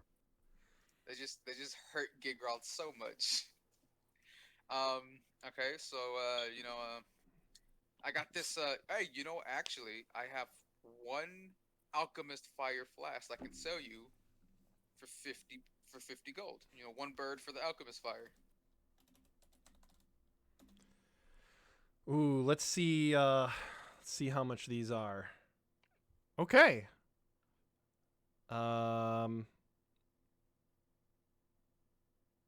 He looks at it. So how do you present this flask to him? This flask of alchemist fire. How do I present it to him? Is there a way for me to make it theatrical, almost like Hands of Illusion, is like a sleight of hand where like You can certainly try. All right. Just like a performance role, sleight of hand, maybe. I'll take either one of those, performance or sleight of hand, whichever you want to do. Can I just say, like, real quick, like, while this is all happening, Cyrus is kind of like waiting down the street a little bit, kind of like, okay, come on, Gigroth, we gotta go, and like he's not coming back, and Cyrus kind of puts his head down and fine, and he starts marching back towards the Black Iron blade. Mm-hmm. Like, gotta go bail him out. I'll go back in to bail out my friend. Mm-hmm. And so as he's kind of like doing this like little thing, Cyrus comes in and he's like, whatever you do, don't give him that secret potion of ours. That special flask. Oh my gosh. This is oh shit. Okay. All right. And That's worth more than a meager whatever those axe beaks were worth. Don't give him that, whatever you do. all right. Make me a deception check here. Okay. From me or from Cyrus? From Cyrus. 15. 15. Okay. You see him look your way. Secret potion. Wait, hold on. Secret potion. What are you talking about? Now you brought it up. I can't. Look, buddy, this isn't an issue for you. This is between me and my associate No. here. You see, when you took my 2 axe beaks and promised to come back and pay for them, and it's been 8 days and you haven't, you lost the ability to speak just between you and your friend. Come on, out with it. Okay, look. I'm just gonna be straight with you. All right. We came across these secret potions. All right. I can't really give you a detail at this point. Of course you what they can't. are. But I can very much assure you that these are quite valuable. We had them appraised, and they are quite valuable. I can't give it to you. I can't give it to you without knowing what kind of a person you are, and being that they're so valuable. I put my hand on Gigroth's shoulder and I just say, I sort of like kind of cut him off there and I say, interrupt him. He's like, look, normally I would just to get us out of debt, I would happily hand these over. But these are not just valuable, they're very dangerous. We came across them while we did some traveling. We did a little dungeoneering and we came across them. Apparently it was some recipe from some ancient tribe. Honestly, I have no idea what the tribe is, but we found that they are extremely potent explosives. Something of some, it was some like dragon worshipping tribe or something. And as much as I'd love to get out of debt, and I want to settle this as best as I can, I just need to be sure. I'm not sure I can trust you with something so dangerous. Like, people could get hurt. What can't He's right. Whether you can trust me or not with this is probably not any of your concern, given the position that you're in. But you know what? If it makes you feel better, you know, I'm sure we can settle your debt with these potions. Well, one potion is extremely dangerous. I'm talking like you could erupt like an explosion of like this ancient dragon fire that could, destroy an entire block. Okay. So is your intent here to I'm trying to exaggerate the effects how, of these alchemist I'm fire? trying to make them sound like they're like, because I know Vial of Dragonfire explodes and makes like a small explosion with Yeah. flame, but I'm trying to play it up like this is some ancient recipe from some Cool. tribe that has been long forgotten. I'm trying to make it sound like it's absurdly powerful. Yeah, make me a deception check with advantage from Gigroth's help. The first I should give you first one- disadvantage with Gigroth's help. But no, you'll have Don't be advantage on this roll. All right, I have a Don't be dirty mean. 20. A dirty 20. Okay. Well, I tell you what, you know what? I promise you, hand to heart, Scout's honor, this is, I will make sure that no one gets hurt. And I will immediately say, I will kind of like look like I'm exhaling a sigh of relief. Okay, I feel so much better about that. And I look up, don't you feel better about it, Gigroth? And then I'm just gonna like in this kind of a pose and was like, look into my eyes, and I tell that to the to the dwarf, Mhm. like look into my eyes. I want to look into your soul to see if you're not lying. And in all honesty, I'm just doing that to play it up. Like Okay. I'm not actually doing anything. Yeah. He kind of he walks up or leans from the counter, and so like you're leaning over the counter, he's leaning on it, looking up at you directly into your eyes. And I said, you have the heart of a true what is it? You have the heart of a true manly man. And so I will entrust this this item to you. This army stopping item to you. And I sort of put my hand on the table and be like, and I assume this can cover the cost of the 2 axe beaks. Yeah. He says, consider your debts settled, but you know, don't your goodwill from Hlyn is expired. Your debts are settled, but you don't have nearly as much goodwill with me as you might have had. I was like, "Oh, completely come on, understand. Man. I gave you 50 gold in good faith to pay it for at least one, and I was gonna try to give you as much as I could. What do you mean? And then so let me see here. Just let it go, Gigroth. We'll just take the 50 gold back and we'll just move on. Alright, and I'll and so I'll say, all right, but look, it's like my friend said, it's worth more than just 2 axe beaks. So even if there's no good faith as much as before, we got to strike a deal here. Well, your debts are settled. We can, we can make a deal. We can continue business here. What can I get for you? All right. Well, first off,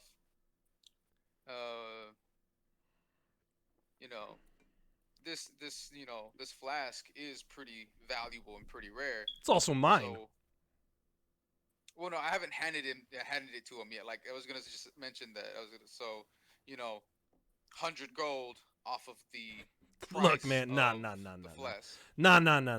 We already came to an agreement. That there's mine. I think it's best if we end our transaction here, Gigroth. And I say, and thank you. I'll turn to the shopkeeper and I say, thank you so much for understanding. And I trust that you are going to take very good care of this. I'm Right. putting my faith in you. And then I'm going to start making my way out the shop. Of course. I'll look at Cyrus and I'll say, you know what, Cyrus, you're right. You know, it's about trust building and having faith.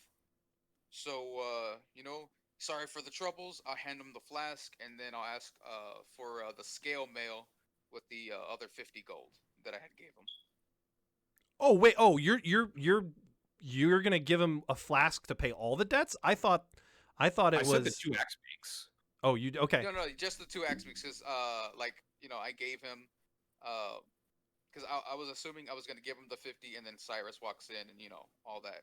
Gotcha. Okay, all right. I did get a dirty 20, I will say. Yeah. Oh yeah, we're good. You're good. Okay, so yeah, so with the 50 gold that you were gonna pay him for an axe beak, you're gonna use that to purchase the scale mail. Correctamundo. Okay. You now have scale mail. Yeah. If you use that armor, just remember that you have disadvantage on your stealth checks. Yeah, like Gigroth's ever gonna use stealth. Okay. All right. So transaction concluded there, and you officially own 2 axe beaks. Yes. All right. What would you like to do next? I guess let's go talk to Duvessa, unless you wanted to switch over to the other 2, since I know that took a little That bit. was short. We can talk to Duvessa. Okay, we'll try and keep this brief, guys. Take your time, man. Handle what you got to. Okay. All right, to Duvessa we go. Yep. And there is there's a clerk there, and the clerk's she says, "Hello, welcome to the town hall. What can I help you with?" Hi, I was hoping to speak with Speaker Duvessa today. Of course, she's in the office. Just one moment, please. And she stands up, goes back. You see her enter into the office where you were before. She comes back out, and says, she's coming right out. And A quick side note, why did we want to talk to Duvessa? I kind of forgot. It was recommended by your secretary to talk to her. Thank you, Gigroth. You're sort of like my replacement secretary right now. yeah, to inform her of your new position. Ah, yes. Right. Okay. And so she comes out and hello, Cyrus, right? And she looks at you, Cyrus. I say the one and only, and I reach out to shake her hand. She shakes it, and then she looks up and Gigroth, The one and only. please follow me. And we follow her. Okay. She leads back into the office. She's got her nice plush bench there. She says, "Please have a seat." And she walks behind her desk, sits down, and so you're back in Bryn Shander, I see. Yes. Actually, we decided to stop by as sort of a courtesy to let you know that I have taken up the role as Speaker of Goodmead. Really? So you are replacing... she says, "Those are some very large shoes to fill. Kendrick Reelsbarrel was loved by many." That's why I have Gigroth to help me. He has such big feet. Well, congratulations. This is most definitely a surprise. Thank you. I look forward to leading Goodmead, and of course, collaborating with you or and whatnot in future speaker meetings. And Sure. I was hoping we could establish good connections here, healthy connections. We're 10 small towns around here, and we have to do our best to help each other out. Well, absolutely. I would expect nothing less. What did you have something specific in mind? How can Bryn Shander be of service to Goodmead?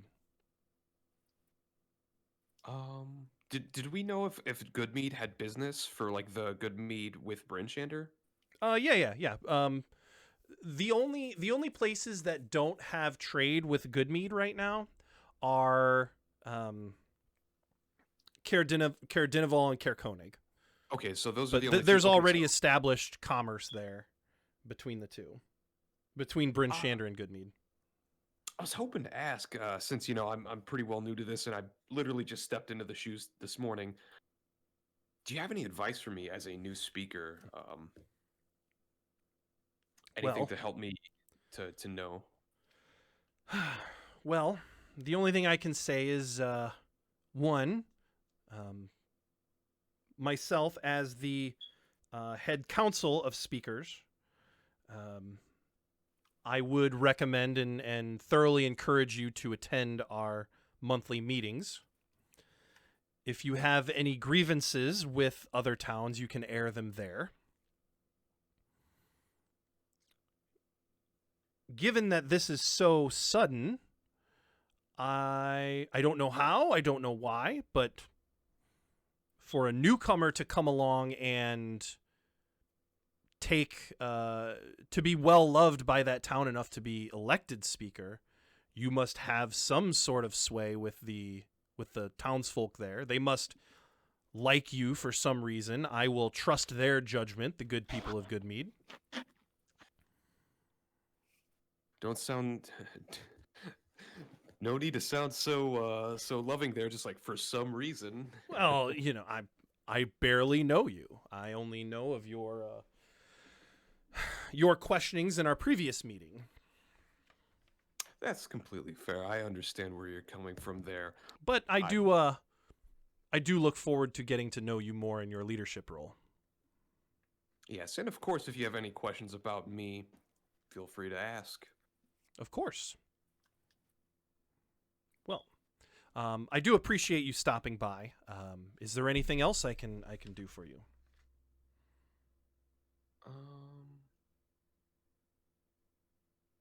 No, I think that's all I have at the top of Okay. my head. Thank you for your time, and I'll leave you to your work. She says 12. She stands up, holds out her hand to shake your hand, and says 12 days back here. That's the council meeting. Oh, I'm sorry. That's incorrect. 10, 15, 17 days. 17 days. Mhm. I'll see you then. Excellent. And then she sits back down and tends to her work. I'll head back out. All right. So, is there anything else you guys want to do in Bryn Shander? I'm good. We can honestly just like make our way back to Make your way back to Goodmead. Yes, Yep. since Cool. that's where we're gonna meet with the other guys. All right. Okay. We are change scenes back in East Haven. With Sorry, one quick question. I just popped into my head. I apologize. Mhm. I was just gonna ask. Can we just shoehorn in? I ask, are there any resources for information available to speakers that I could go, find out about now? What information are you looking for? Just information about like the 10 towns. Maybe like information about like the trade routes and everything. Okay. The local connections. Anything about the Frostmaiden as well? There is. She says the clerk will help you, and you get a file that has the basic information for each of the 10 towns. So it will have it has the population, who the speakers are, who the head of their militias are. There is essentially a count of the number of people that each town can put up in the militia. It has their heraldry and what their sacrifices to Oril are. So it's very, very like the basic outline and information of each town. That's still good to have. So okay, that's all I needed. Okay, and a map. You'll also get a map of each of the 10 towns.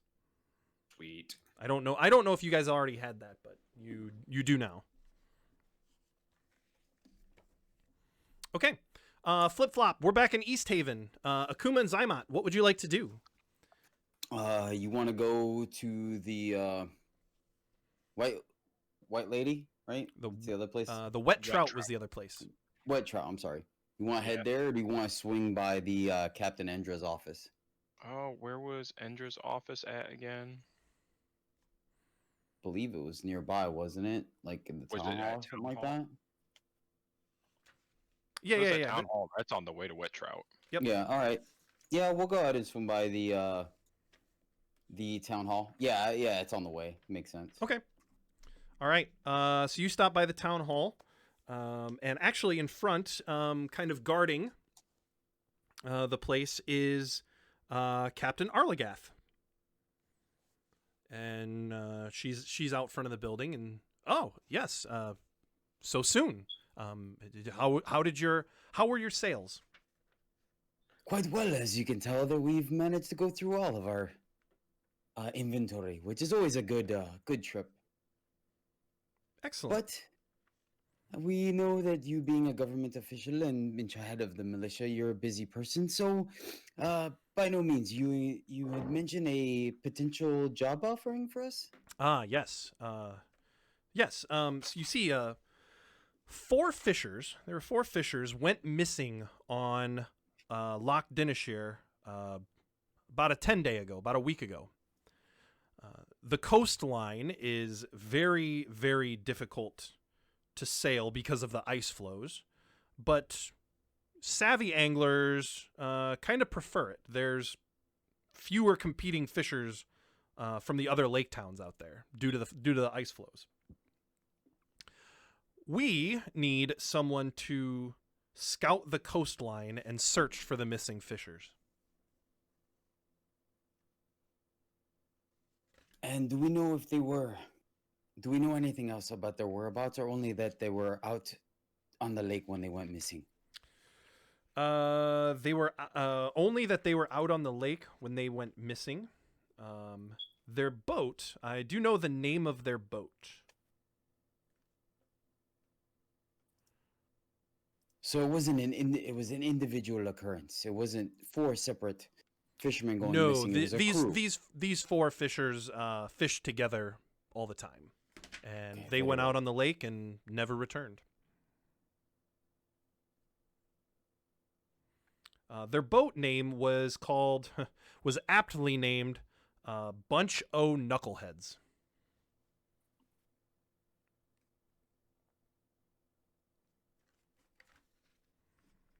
And do you have any potential equipment or advice prior to us going? Any previous searches or anything like that? No, we haven't found the right people to send out searching for them yet. But you two seem like good candidates. And now, because simply I am too much of a businessman, once again, I choose not to waste your time. Payment for a successful completion? Well, I'm unfortunately only the militia captain. I am unauthorized to give one. But I do have a couple of confiscated items from the unfortunate soul that we burned earlier today. Those items are still in my custody. I don't see a reason why you couldn't have one of them. And what are said items? Well, I have myself, we confiscated a spell scroll of fireball and a bag of tricks. One of those could be yours. I defer to Akuma since neither of those sound too appealing to me. Scrolls. Can you learn a spell from a scroll? You can copy it down into your spell book. Just can't cast it until you're at the proper level? Correct.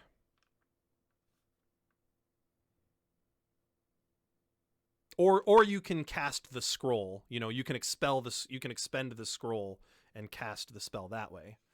Yeah, but why have one fireball when you can have infinite fireballs? It does cost time and money to transfer or to basically copy a spell scroll into your spell book. But once you do, you have that spell in your book. Ah, we're fine. Gigrath has plenty of money to loan you. What he doesn't know. It's a third level, so. Oh no, we're pretty busy. And I don't think a bag of tricks is necessarily gonna cut it. Oh man, bag of tricks are so cool. It's literally, I looked it up. It's just like you pull a weasel out of a hat. Or something else. Is there any way you may be able to do sweeten the deal potentially with our own vessel? Our own seaworthy vessel? Do you have one? No. Oh. That's why we're asking. Oh, you would like us to supply one. Oh, absolutely. You can you could borrow a rowboat or a skiff from the docks. No, I was seeming more as a way to modify the payment for our services. Oh, you would. As you must understand, this is deterring us away from our prime form of Gotcha. income. You want a boat as your payment. Along with the scroll? Akuma? Yeah, I think that's fair. How much is a boat? A nice boat. I'm on a boat.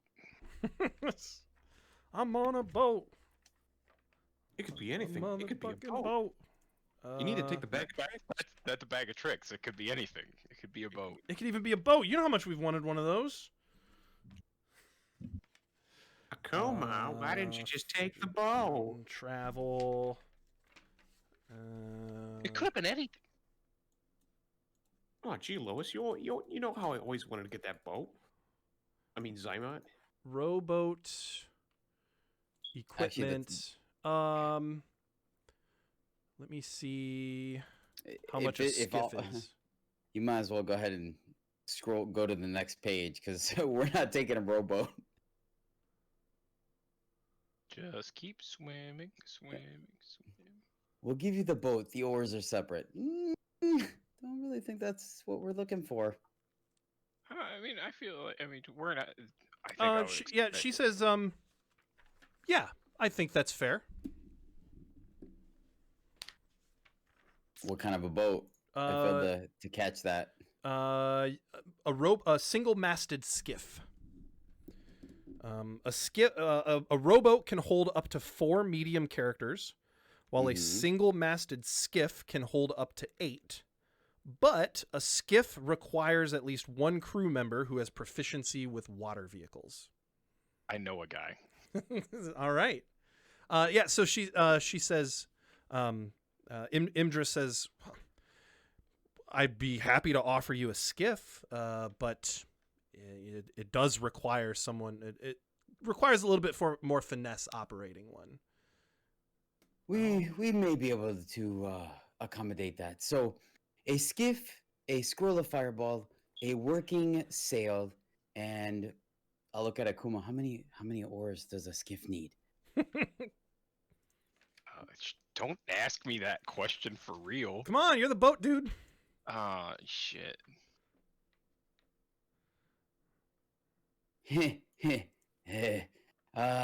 Speaking, while my friend is trying to recall some information. Whatever. Are you aware? You know the answer. It's fine. You don't. It does. It does. Throw in Wait. X amount of oars, working oars, and we have a deal. We have a deal then. Excellent, excellent. One more thing before we go on our journey. A bit of a side question, as we're not very familiar with East Heaven. Are you familiar with any potential tinkers or artificers here in town?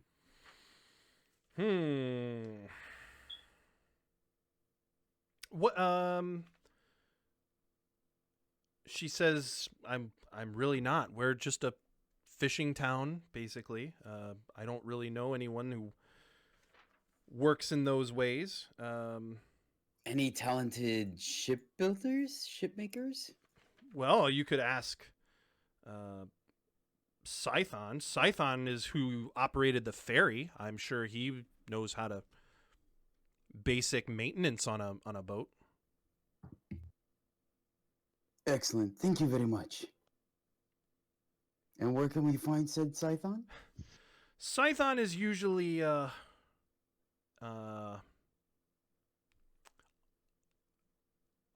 Scython is usually a few sheets to the wind by now over at the Wet Trout. He spends most of his time there now that the ferry's not working. And Now you that the said ferry's not operational. You said he's the captain or the mechanic of the ferry? Let's see here. Scython is... he was the owner and operator of the ferry service. Okay, gotcha. Okay. All right, thank you very much. Mm-hmm. Akuma, are you ready to head over to the Wet Trout, my friend? Yep, to the moist fish. How far away does message hit? 120 feet? Okay, yeah, never mind. Okay. Yeah, 120. Okay, over to the Wet Trout. It's located near the docks, and is the largest and loudest tavern. So even when you walk in this midday, there are plenty of people in there, pretty bawdy, loud, talkative. There's a great big chimney squarely in the center of the building with hearths on either side of it that are heating two separate common rooms. When you walk in. And this is where the Dragonborn and Scython are going to be, correct? Yep. Okay. Then shall we just approach the bartender there, Kuma? Yeah, is there any white dragonborns hanging out behind the bar? There is. Oh, God, we should walk up to her. How did you pronounce it? It was Nemetra Nyskin? Nemetra Myskin. Yep. Myskin. Myskyn. Got it. So we'll walk up to Dragonborn and hi, we're looking for what's the going owner of this on? establishment. Hey, we're from Goodmead. We've got a cask of Goodmead out back. We were wondering if you were in need of some more Goodmead. I'll always take more mead. What you got? Just your basic honey mead here? Probably that's all you ever give us. Yep, sadly, that's all we got. She's got this like kind of deeper, raspy voice. I can't sound like B. Arthur, but that's what this Dragonborn sounds like. That's who this Dragonborn sounds like. Now we need to do like a 5-minute digression where you pull up videos to show me who B. Arthur is. B. Arthur? I was also wondering who that was. Yeah, I can't do a B. Arthur impression, so sorry. But she's got this, despite being a female Dragonborn, she's got this kind of like deep, low, raspy voice. Too much fire breathing in her youth. Yeah. Yep. And you notice that, oh, well, no, I guess that wouldn't apply here. She's just in like common garb, and a lot of her scale and skin is showing with what she is wearing. Promiscuously? Is that what you're saying? No. She's a hussy. No, not promiscuously. It's not like that. Just not wearing armor. Yeah, not wearing armor. Yeah. I guess I don't know Dragonborns very well. Is that odd? It's not necessarily odd, but it would give information or a clue about like, make me a history check or a perception check, something like that. 9 on the history. Okay. 3 on the perception. Okay. It's just very odd style clothing for being in the cold weather. Like most people would be wearing like long sleeves and long pants, or even having some sort of like insulated layers of clothing. She does not. Say, don't you ever get cold hanging out around here? No. My ancestry, being a white dragon, this cold doesn't bother me. Oh, so you're right at home. Yeah, and to be honest, I think most of the people around here who kind of like take to the elements or say it bothers them, they need to toughen up a bit, if you ask me. Do you not have a problem with the Frostmaiden? Hell no. As a matter of fact, I actually kind of approve of what Oriel's doing. It's a test, if you will, for everyone here in 10 Towns. Have you had conversations with her? Conversations? No. I'm not that lucky. And why do you think the towns have been given this test? Wow, that's a good question. I guess if you don't know, it's not important. Yeah, I don't know.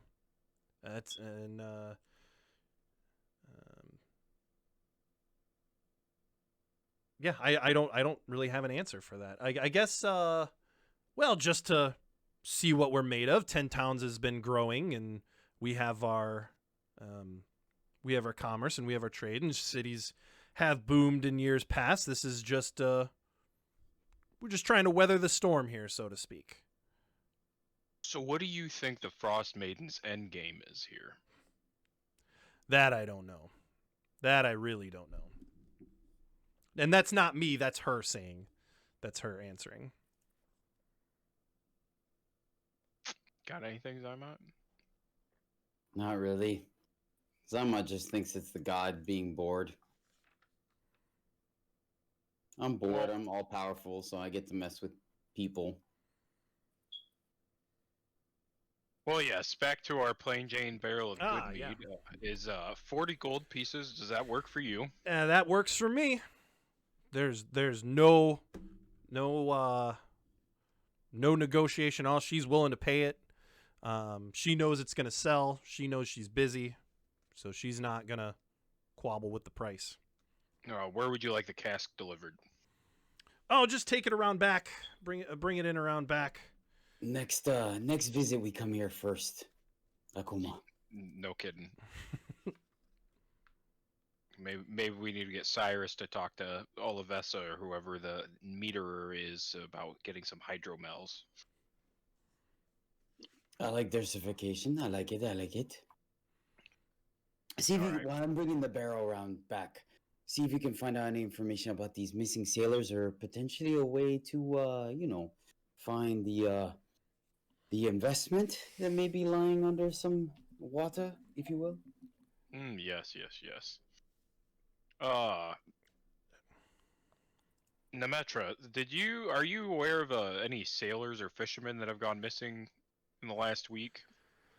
Yeah, I know of that. I know of them. Let's see. Does she have names? I don't know if she has names at all.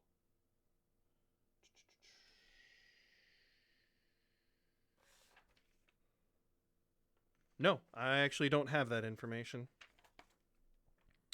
She says, yeah, there was a crew that went out about a week ago. Haven't shown up back. I know the speaker and Speaker Daneth and Captain Imdra are pretty shaken up over it. They definitely don't need that happening to other fishermen. Did these fishermen frequent your establishment? They did. Would anyone here today have known them or associated with them? A lot of the fishermen were pretty upset about the closing of the ferry. So, and she motions and looks down, and her big dragon snout turns to the side, and she kind of eyes at the end of the bar. There's a tiefling sitting down at the end of the bar, drunk as shit, just drunk AF, with a glass of ale, kind of staggering back and forth. She says, Scython right down there is your man. If anyone, he is taking the brunt of all of their complaints. Well, thank you for your time. Yeah, don't be stingy with that mead next time you come in. We'll take a few more barrels than that. Noted. And I'll make my way down the bar to Scython. Okay.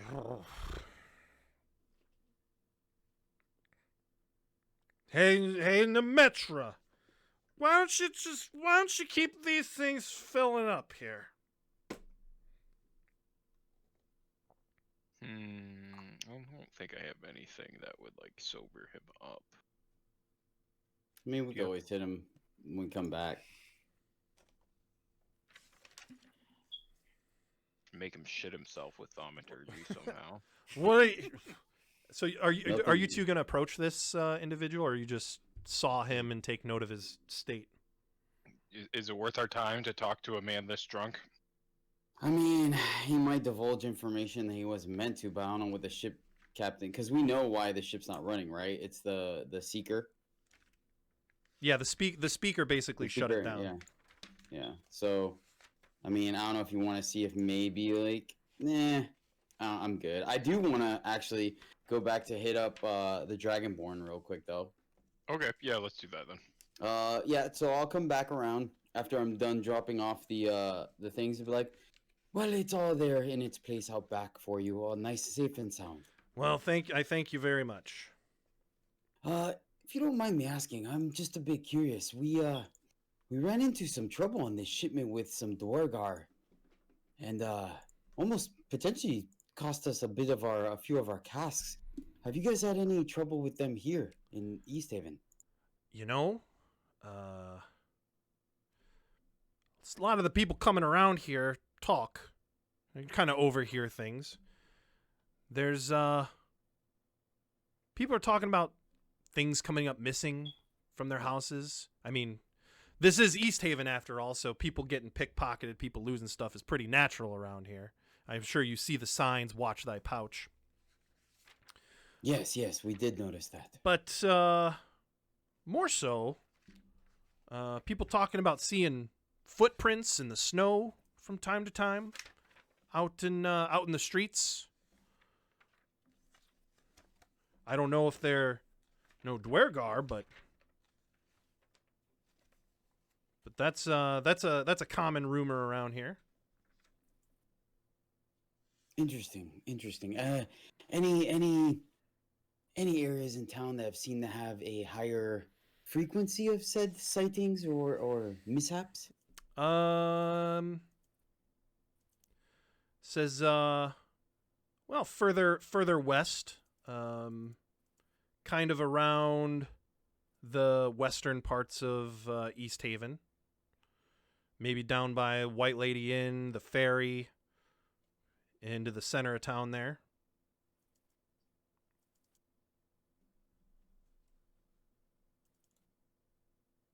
All right. Well, thank you very much. I appreciate that. You know what? Let's go hit up the captain after all. Lead the way. All right. Yeah, I'll go over. Actually, I'll go ahead and take let me get a mug of ale from or I guess mead from the Dragonborn. Okay. So she hands over a glass. She says, "Well, this one's from Good Mead as well. You know, if you're from Good Mead, you get this all the time, I'm sure. So, but it's the only thing I have to offer. I'm sorry." No worries. I really appreciate it. It's worth the trouble. I promise you. Yeah, I'll walk over and I will pat the Zython on the back and be like, "Friend, it looks like you're in the need of a refill." Yeah, this dragon lady here doesn't want to ever fill up my glass on time. And then Nemetra. Hush up, Scython. You don't need any more right now, anyways. Luckily, I got my new friend here to get me a drink. What thanks, buddy. I must admit, I have an ulterior motive, my friend. I heard that you frequent the seas or the lake quite often. Yes? Well, not anymore. I used to, but nowadays I don't seem to do it very often. And why is that exactly? It's frozen. You can't go out sailing on frozen ice.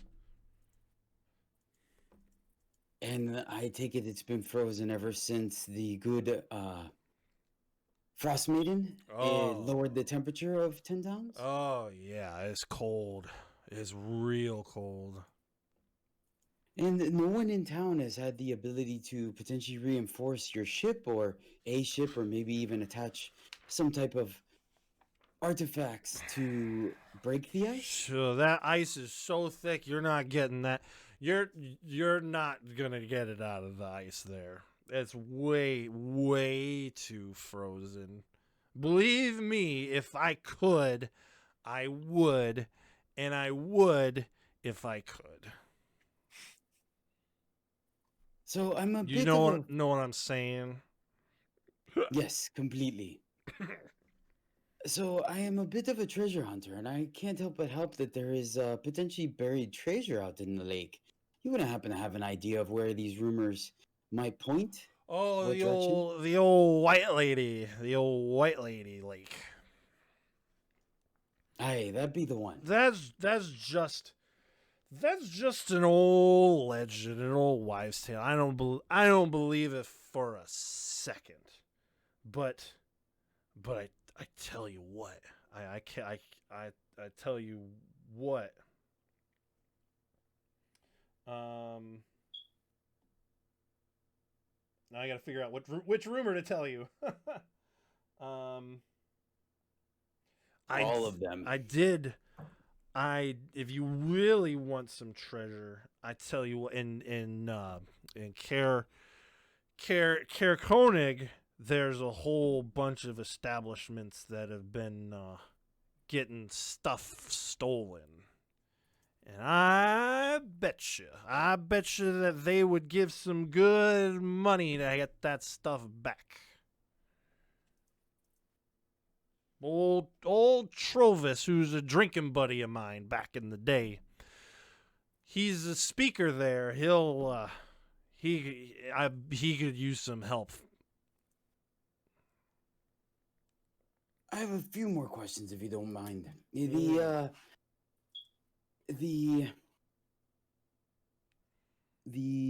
knuckle. Wait, no. Where is it? Where is it? The bunch of knuckleheads. Oh yeah, those guys. Do you remember? Are you aware where they normally prefer to fish at?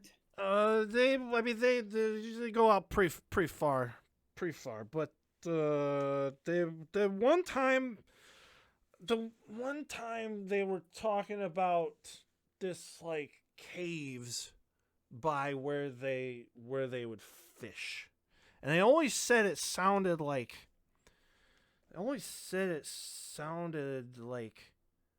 howling wind coming from the caves. They were always intrigued by it. So, and my final question, I promise I'll allow you to your drink, but Yeah. I feel like we've made a bond, and I am new into 10 Towns, and I would absolutely heard amazing things about your ferry. Is it possible that maybe I could take a tour on it?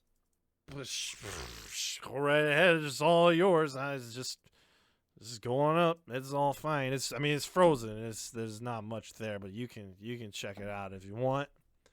Is there anything I need to know for the crew to allow me in, or simply a word is good enough? There's no crew, man. We haven't done anything in a long time. You just fuck at this point, man. You just have at it. All right, thank you very much. Yeah. I bid you adieu, good friend. Enjoy the mead. Thank you kindly. Akuma, do you have any spells like at the cantrip or first level that could potentially break or melt ice to allow the ferry to move? We could sit there and do a lot of firebolts. Yeah, it would take a lot of firebolts to break this. All right, thing up. just checking. Okay. Well, we at least have a little bit. So we have a little bit of a lead on where the Dorgar may be, which we just have to look for rundown places because that's where they were at in I forgot now, wherever our stronghold's at. So we could check that out, and then we have a lead on where potentially the fishermen are. So I don't think we need to go Kaer Koenig just yet. Mm. What else is standing out to you? just kind of doing that lookout for the Dwarger. Okay, cool. Do you? Yeah, I mean, what time is it? I mean, it's probably still little past midday. Okay. What can your familiar do to help us scout around? I'm down to go into town and see if we could pick up some signs or anything to point us in direction of the Duergar. Yeah, I mean the familiar just can do. It can be whatever we want it to be, but Do you have a familiar that could track heat signatures? we can do a snake. We could make it be like a pit viper, right? Like that's something we could do. I feel like a reptile would be really bad in 10 towns, considering it's minus They- 20. There are people that have. I mean, it's a familiar. It's a spirit. Oh, fair. This is fair. D&D. It's a frost snake. Or do we want to try? We want to wait for the rest of the party to go looking for these fishermen, right? Or do we want to go on our own? We should probably wait for the rest of the party for that one. Okay. All right. Yep. Then we're gonna go ahead and make our way back to the center part towards the west of town, Okay. and we'll just be meandering down from street to street, see if we can pick up any sign of Dwergar before it's time for our seance. Yeah. Make me a perception check, both of you. Either both of you make it, or one of you can make it with advantage with the other one helping. You I can have- have advantage. I have +2. What do you have? +0. Okay. Yep. Sure. I'll do it with advantage. Go ahead and click the right. Nope, You that's- could also use a survival check if you wanted to. I don't know if that helped, if that's different. Nope. Since you're like tracking. Nope. doesn't- I'm good with perception.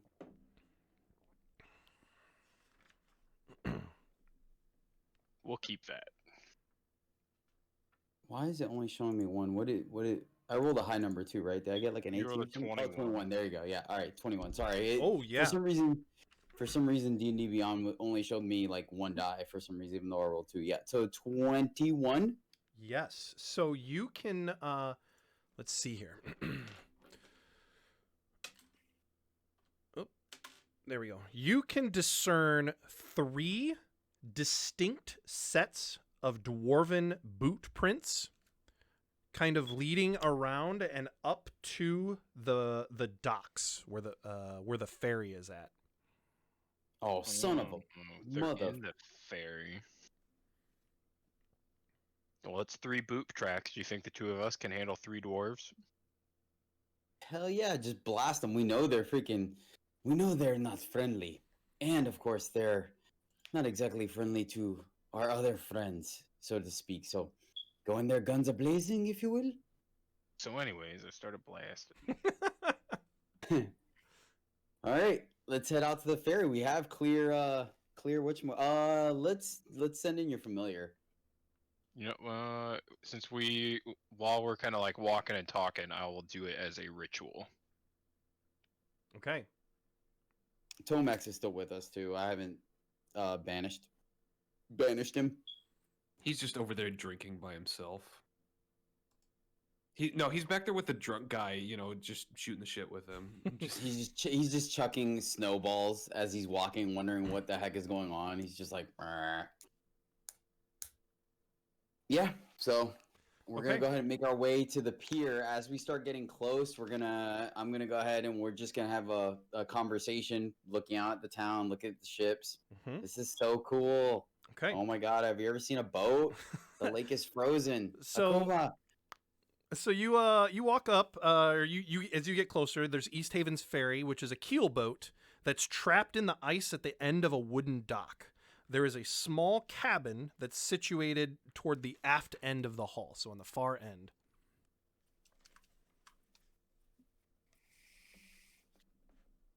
All right, one question before you Mhm. send in the familiar. Do we want to leave one of them alive to interrogate? Yeah, why not? Okay. All right. I will attempt to leave one alive. So Attempt. so you're sending what familiar are you using? Are you sending? He's probably a fly at this Okay. point again. Okay. There are. Let's see here. Your fly goes up, and there is. I mean, this thing is basically encased in ice, right? Like, with all the wind blowing and snow like freezing to the sides. This thing is basically covered and encased in ice. But your familiar can see that the cabin door, the ice that would be there, has been chipped away.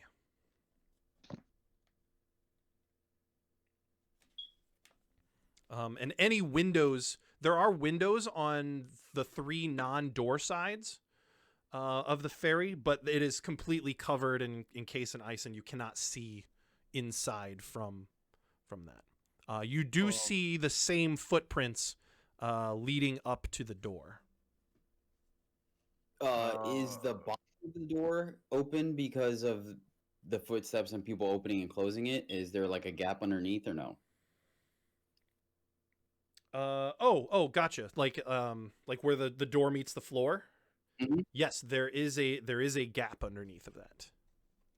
I guess we'll do that then. Just send the fly underneath the gap. Okay. All right. Inside, your familiar can see. This space is about 10 feet square. There are 4 sleeping bags in this room. There's let's see. There is a couple of rolled up pieces of parchment that you can see in tubes that are like leaned up against the wall.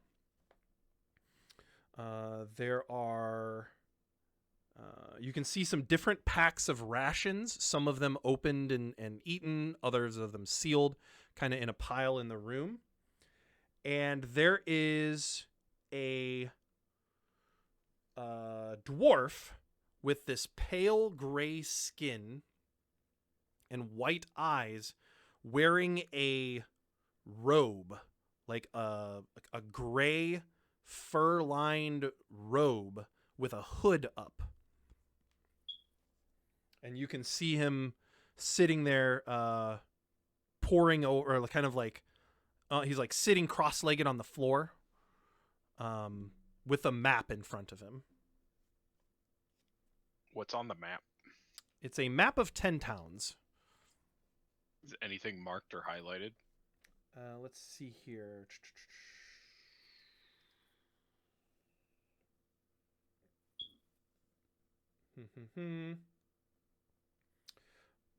Can you all the writing on it is in Dwarvish. Do you know Dwarven?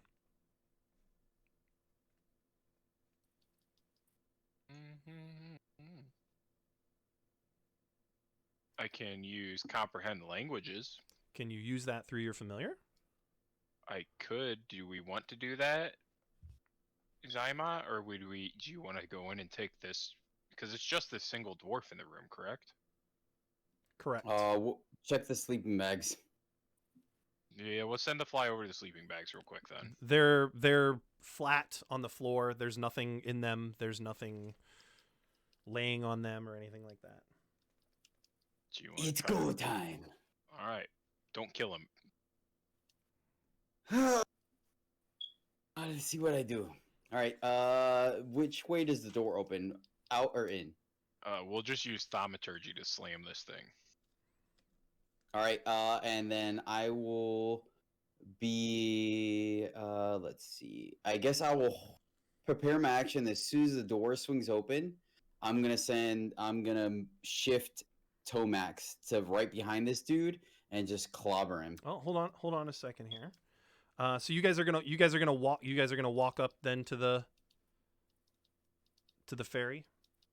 Well, when you say it like that, no, I take it all back. I don't want to. I mean, you guys can do that.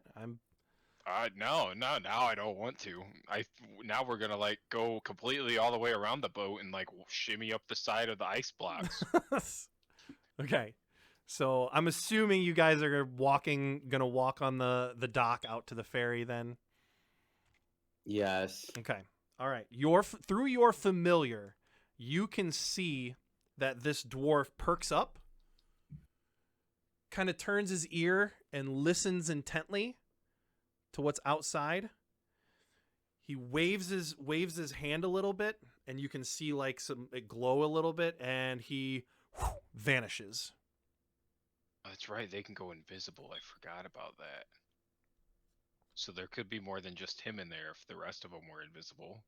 But why would they be invisible? Because okay. So he's doing the invisible thing. Are you telling me this, or you think out loud? Thinking out loud. I forgot they do the invisible thing. Yeah. Okay, well, as long as the door doesn't open, he's still in there. For the footprints, I suppose. All right, yeah, we're gonna continue the plan. I'm good to Okay. stick with it. Like, I mean, I could send Tomac, you and Tomac can go in there, and I'll stay on the door, or the other way. Do you think you can hold him if he tries to get past you? Uh, Can you do like a non-lethal firebolt? Can you like firebolt his crotch? we like shock and grasp. Yeah, all right, cool. So Tomax and you are going in, and I'm gonna stay by the door. If he tries to get past me, I'll sentinel his ass to tomorrow next week. Sounds good. So let's get some initiative rolls here, because Nat 20. he's not gonna be surprised because he sensed you guys coming.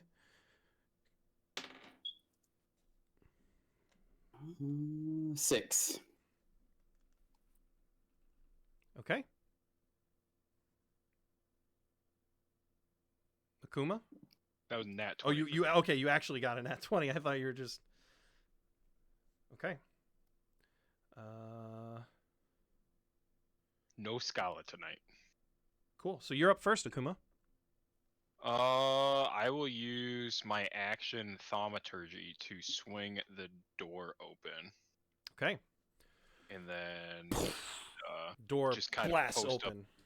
post up outside the door, standing to the side to let Tomax through. Hmm. So as boom, the wind blows open. This door blows open. The wind kind of like blows and throws some snow inside the ferry. You see all of the things that your familiar saw. You do not see this dwarf. All right, I'll end my turn. Okay. Baddie's turn. Nothing happens. Zymot. All right, special action. Mm-hmm.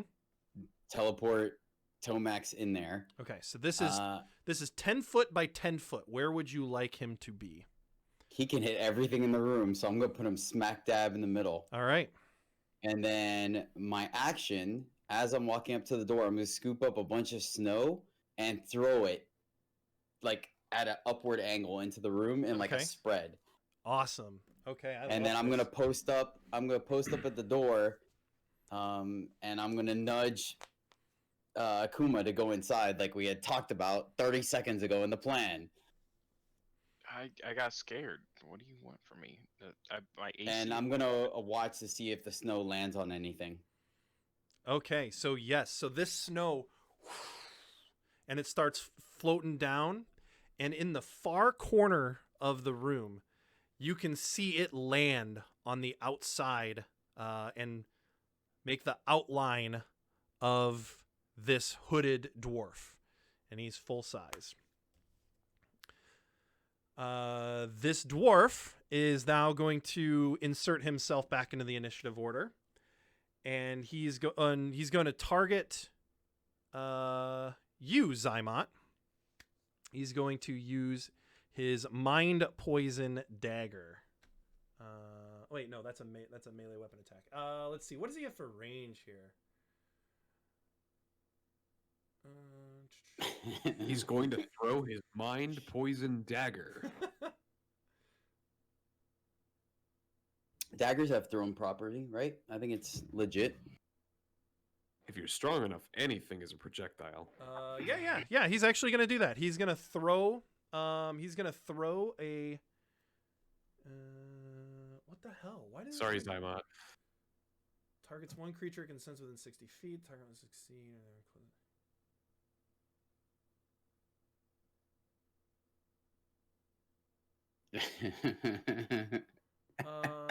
No, I guess this dude doesn't have any ranged attacks. Okay, so he's actually just going to step forward and use his mind poison dagger and attack Tomax. With that, first attack is a 15. Does that hit? Let me double check. I'm pretty sure that's a miss. That is a miss. Okay, and he's going to attack a second time. That is a 23. Yep, that is a hit, and Tomax dissipates. All right, and this dude, he starts to growl and speak some gibberish in Dwarvish. And you can see he's got these like jagged teeth, and he's ready for a fight. Okay, so we can. What do you guys want? Do you want to continue with this fight now, or I know you're probably fishing for a fight, Zymot. I mean, no, I guess that's a good time to see what our heroes are doing on the other side of town. Or yeah. Kumar, are you good with? I think like if it was a sitcom, we would 100% go to another scene. So well, yeah. If this was a sitcom, this is where we would end it in a cliffhanger. Yeah, absolutely. With a sick bass line. Yep. Okay, so with a horrible action shot frozen for Zymot, like. Okay. Yeah, we'll call it there. That's gonna end our game session for the night, and we will pick up at that exact spot next week. But don't go anywhere. We're still gonna stick around. We got crit chat. So if you have any questions or want to talk with the rest of the group, that is your time to do that. We're gonna take a quick break though, and we will be back in 5 minutes. 5 minutes, everyone. Thank you for joining us. Appreciate it very, very much. We'll see you in just a little bit.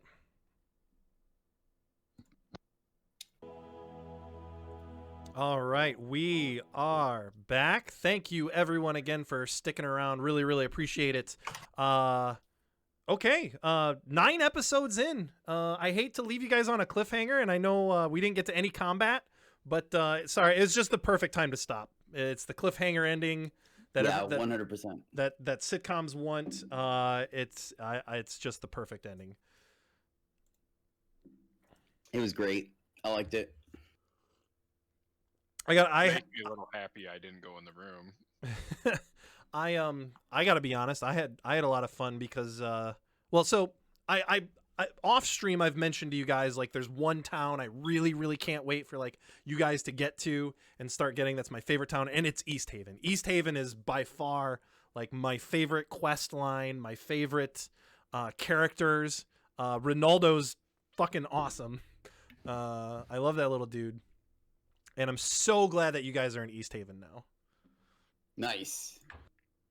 And we're probably gonna have to leave to go pick up the rest of the party. Well, that's okay. That's okay. I would like the rest of the party to experience East Haven. No, all the voices are fantastic. I feel like we have to make half of them official party members. Oh, Copper and Ronaldo and. Mm-hmm. Be like, you're with us now. Sorry. I like Ronaldo. I genuinely think he should be part of our party, and then like we'll just leave him to die in like our first mission with him. No, he's the party bard. It's fine. He's super fun. He's super awesome, and he will help you out whenever you need him. You guys just kick out Cyrus and replace him as the bard. Play our theme song. Ronaldo. It's the white lady song again. Of course, that's the only song he knows, dude. We'll just change the lyrics a little bit, but it's the exact same tune and everything. Akuma, you asked something before we got on this topic of Ronaldo. You asked if you botched East Haven. Yeah. No, you guys haven't botched it at all. Not at all. Seems like there's quite a bit going on too. I feel like there was a yet in there that just went unsaid. No, there's no yet. Yet. There had to have been something going on with like the wizard, right? Like burning on the pyre, like us intervening there. It's just like maybe that's not a can of worms to open. I mean, I don't want to say I don't want to say too much regarding that.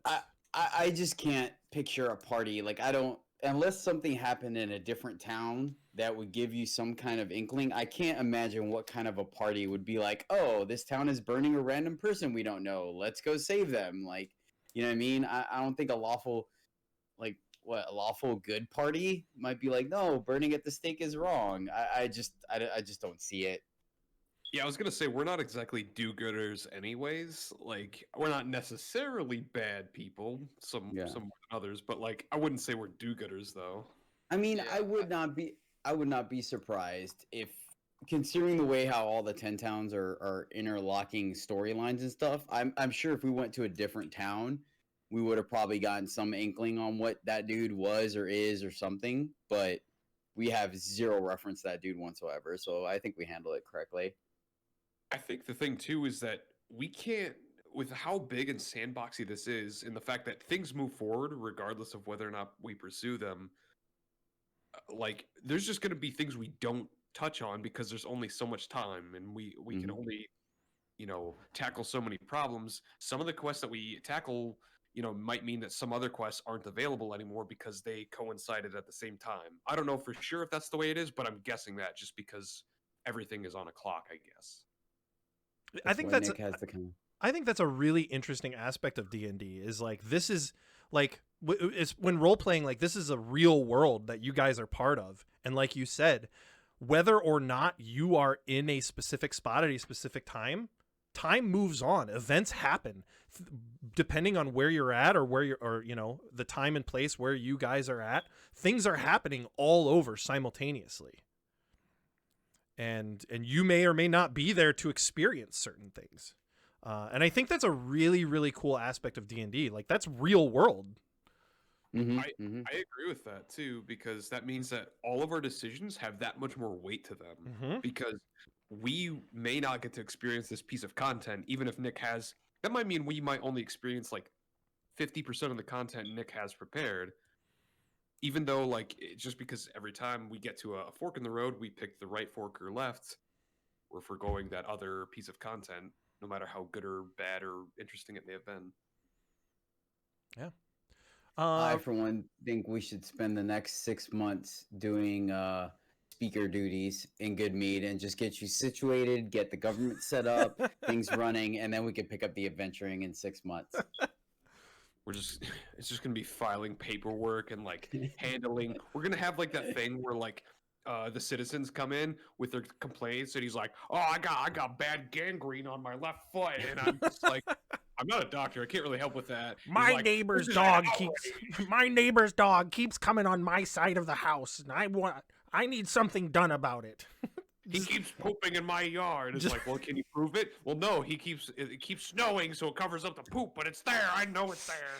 Just all these stupid little petty arguments. I mean, we are in milestone leveling, which means some seriously good RP can still level us. So, Yes. I mean, that is completely feasible. I do want to again give another shout out to Game Blaster Alpha for the follow. If you're watching and you like the show, you like the content, please consider smashing that follow button here. Check us out on YouTube. Join our Discord. All of those links are down below. We would love to interact with you. You can interact with us on Discord. You can interact with us now if any of the chat members have any questions at all, they want to talk about anything or ask anything specific to the group or any individual player, please do so. And this episode will be out on YouTube tomorrow, so if you only caught like the second half of it, we'll have all that available tomorrow. Gigroth, how did you feel about the session? You're a little quiet right now. Oh, sorry. I was just focusing on No, you're a good. little bit of different things. I honestly, I love the session. I love the role playing. On all honesty, I thought splitting up the group was a bad. I know it was my suggestion, but I was a little worried. Since I've split up the party before, and I didn't know how the other party members were gonna feel, but you guys rolled with it, and it turned out, nothing bad happened yet, other than we got into a battle and Gigroth met an asshole of a gnome or a dwarf, and Both Gigroth really, forgot right? he had Like debt. I mean, our Do dwarves have a reputation for being nice people? Depending on the dwarf, Dwergar certainly don't. I mean, in Ten Towns so far, no, but I'd say in like Lord of the Rings, I like Gimli. He's pretty cool. If I remember, he was complaining the whole time, wasn't he? I know, that's why I liked him so much. He's very relatable. Yeah, I was a little worried about the split party thing there, for a little bit, just because from a DM standpoint, like splitting the party, you guys only get to play like half the session, right? Like you're not together.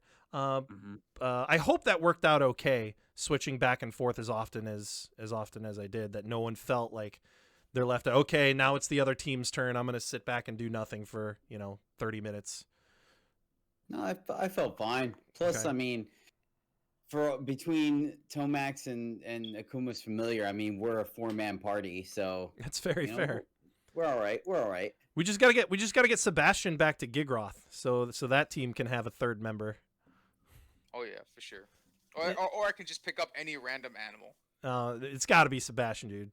Don't worry, Oh, no, Sebastian. for sure. Sebastian's coming back. I've already got a list of words that end in shun here for your first interaction and conversation with Sebastian back. I hope Sebastian comes back and he's got like a notebook full of like notes, because we sent him to like spy on that one merchant Yeah. that doesn't matter to us anymore. I hope he's got like a whole notebook of like daily logs, and it's all in like lizard like handprints in it. He And just overachieved. Like, and he's so proud of it, and we have to be like, yeah, buddy, this is amazing, as we can't read a fucking word of it.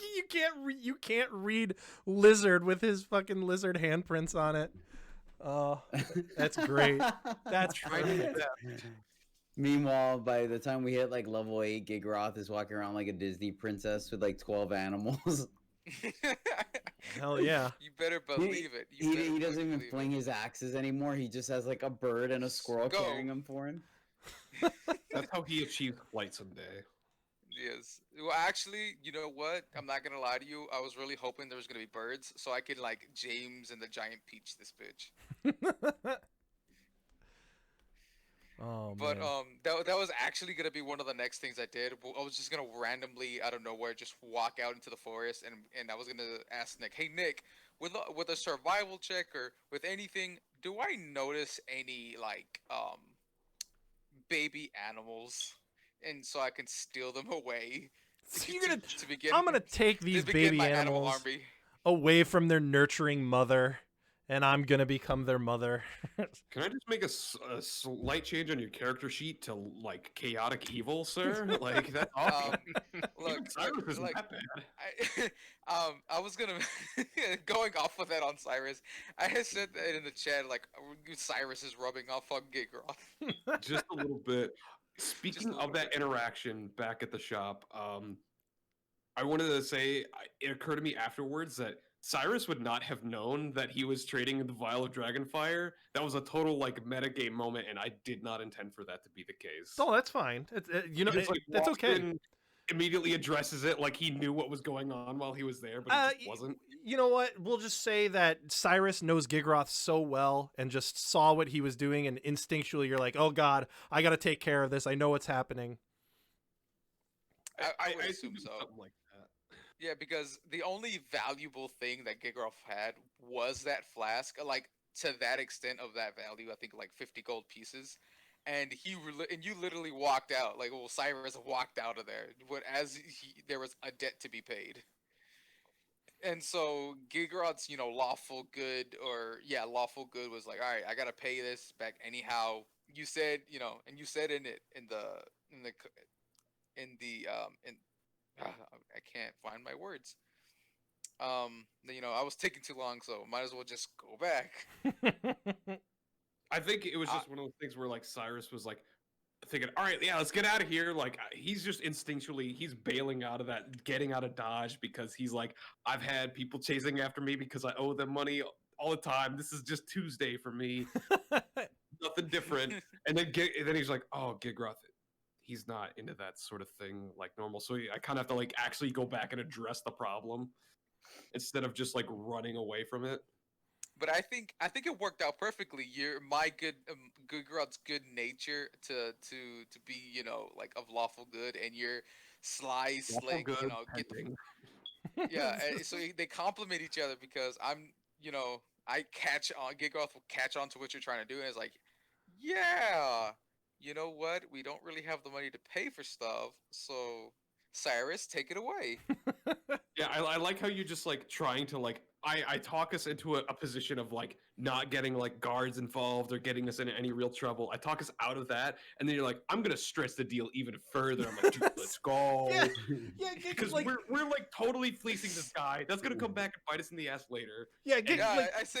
I want more out of this. Gigroth like doesn't know when to stop. He like sees Cyrus and like, yeah, I love this plan. This is great. Let's take it even further. Let's keep Further. going. Just like Drax. I love how I have incorporated Drax's It's- his kind of personality into my own character Gigroth, because I don't remember if you remember that scene where he's trying to stab. I think it's in the second movie where he's trying to stab that space worm monster thing. Oh, from the And so inside. yeah, well, he tries doing it from the outside, and he's like, you know what, this isn't working. Let's take it one step further. Let me go in the inside. That's gotta work. This gotta work. Oh man, that's great. Anything else you guys want to go over from this session? I had fun. A lot of information. A lot of RP. Things are set up. More breadcrumbs to follow. The world continues to get bigger and bigger and bigger. I'm having so much fun. I'm sure it was already said, but I really liked the inclusion of the more like kind of goofier characters with the copper, the kind of asshole dwarf, and then the bard guy. I liked both of those a lot. I thought those were a nice treat Yeah, I always because of how like consistent and kind of like normal, not necessarily normal, but like it was a more serious tone for a lot of characters in 10 Yeah. Pounds, and then I like you incorporating those. I thought that was really yeah, fun. and different characters. Scython being this drunk guy at the bar. It's hard for me to do with female characters only because like I can't really change my voice too much to do that without just like totally sounding like a dweeb. But That's what D&D is all about. but yeah. I was happy to be able to incorporate those voices for those characters, and I think it fits them and it brings life to them. They're, like it's not just everyone's nameless, faceless NPC who's super bland. Yeah, no, I think you did a great job, Well, thank honestly, you. even with the female characters you were worried about. But yeah, Copper's got my vote. For sure. I especially loved wait, was it Ricardo or Roberto? Ronaldo. Ronaldo. I didn't even- wasn't Ronaldo even the close. bard who only knows to sing one song. I think Oh, I like so- Ronaldo. Split. He's literally just Jeff. He's just Oh, Jeff yeah. from Ack Inc. And that's honestly what I want. And just so we can use minor illusion to screw him over later. I like but no, going off of what Jedi and oh shit, I forgot it. Goomba. Cyrus, yeah, Goomba, there we go. Goomba were saying, I love how you breathe, and you were saying you breathe your like you actually give life to these characters, and it because when you were trying to talk in your normal voice, you were talking like like the actual bard, and I was like, oh, I love it. You get lost. Oh yeah, into the I actual definitely got characters. lost in I that love it. character. Well, I appreciate the compliments. I try to do it, and there's there's plenty more characters in 10 Towns that hopefully will have some more life to them. So So what we gotta do is have a town meeting and then have Nick play out like 10 characters back to oh, back. I'm just gonna have a conversation with myself. It's a one man show with all these characters I gotta try to keep straight. I was going to say, none of us are going to interact in that conversation. It's going to be all Take characters. take the night off, guys. I've got this one. Yeah. Alright. Copper, Copper, you let Ronaldo talk to you like that? I do want to see Copper and Ronaldo interact because they kind of have that thing where it's like the asshole and the dumb, like jovial dude interacting with each other. I think would be really fun. No, we need Copper and the annoying dude from the Black Sword cult or whatever. Oh, Kadroth? Yeah. Wait, is he still alive or did we kill him? No, No, he's he's alive. alive. Oh, Yeah, the he's still, annoying oh, one. it's right. Oh, It was the gosh. seer that died. Yeah, Akuma and Cyrus stopped me or Gigroth and Simon. Luckily, they stopped us. Yeah, we haven't been back there. It feels like forever that we haven't I haven't gone there. Yeah, So much it has was- happened. It was like episode 4 or 5 that you guys were there. I think it was episode 4 where you encountered the Dwergar and finally got to the castle. So it was like episode 4 or 5. So it's been like Oh. a month since you've been in Caer Dineval. Hopefully, we can continue our streak of getting the drop on these Dwergar. I've been really appreciative of that. For sure. Yeah, fingers crossed on next week that you guys don't die.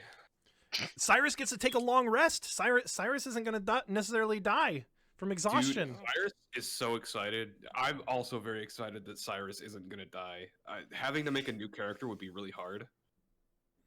No, I mean I would have fun making a new character, but like definitely Cyrus next week. He's not even gonna transfer 4 hours. He's gonna sleep for 8 hours, even though he doesn't have to, because he's just so exhausted.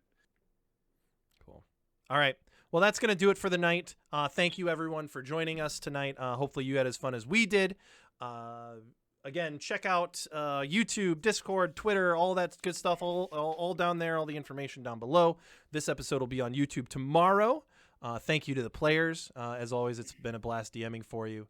And catch us next Monday night, 7 p.m. Eastern, and we will see you all then.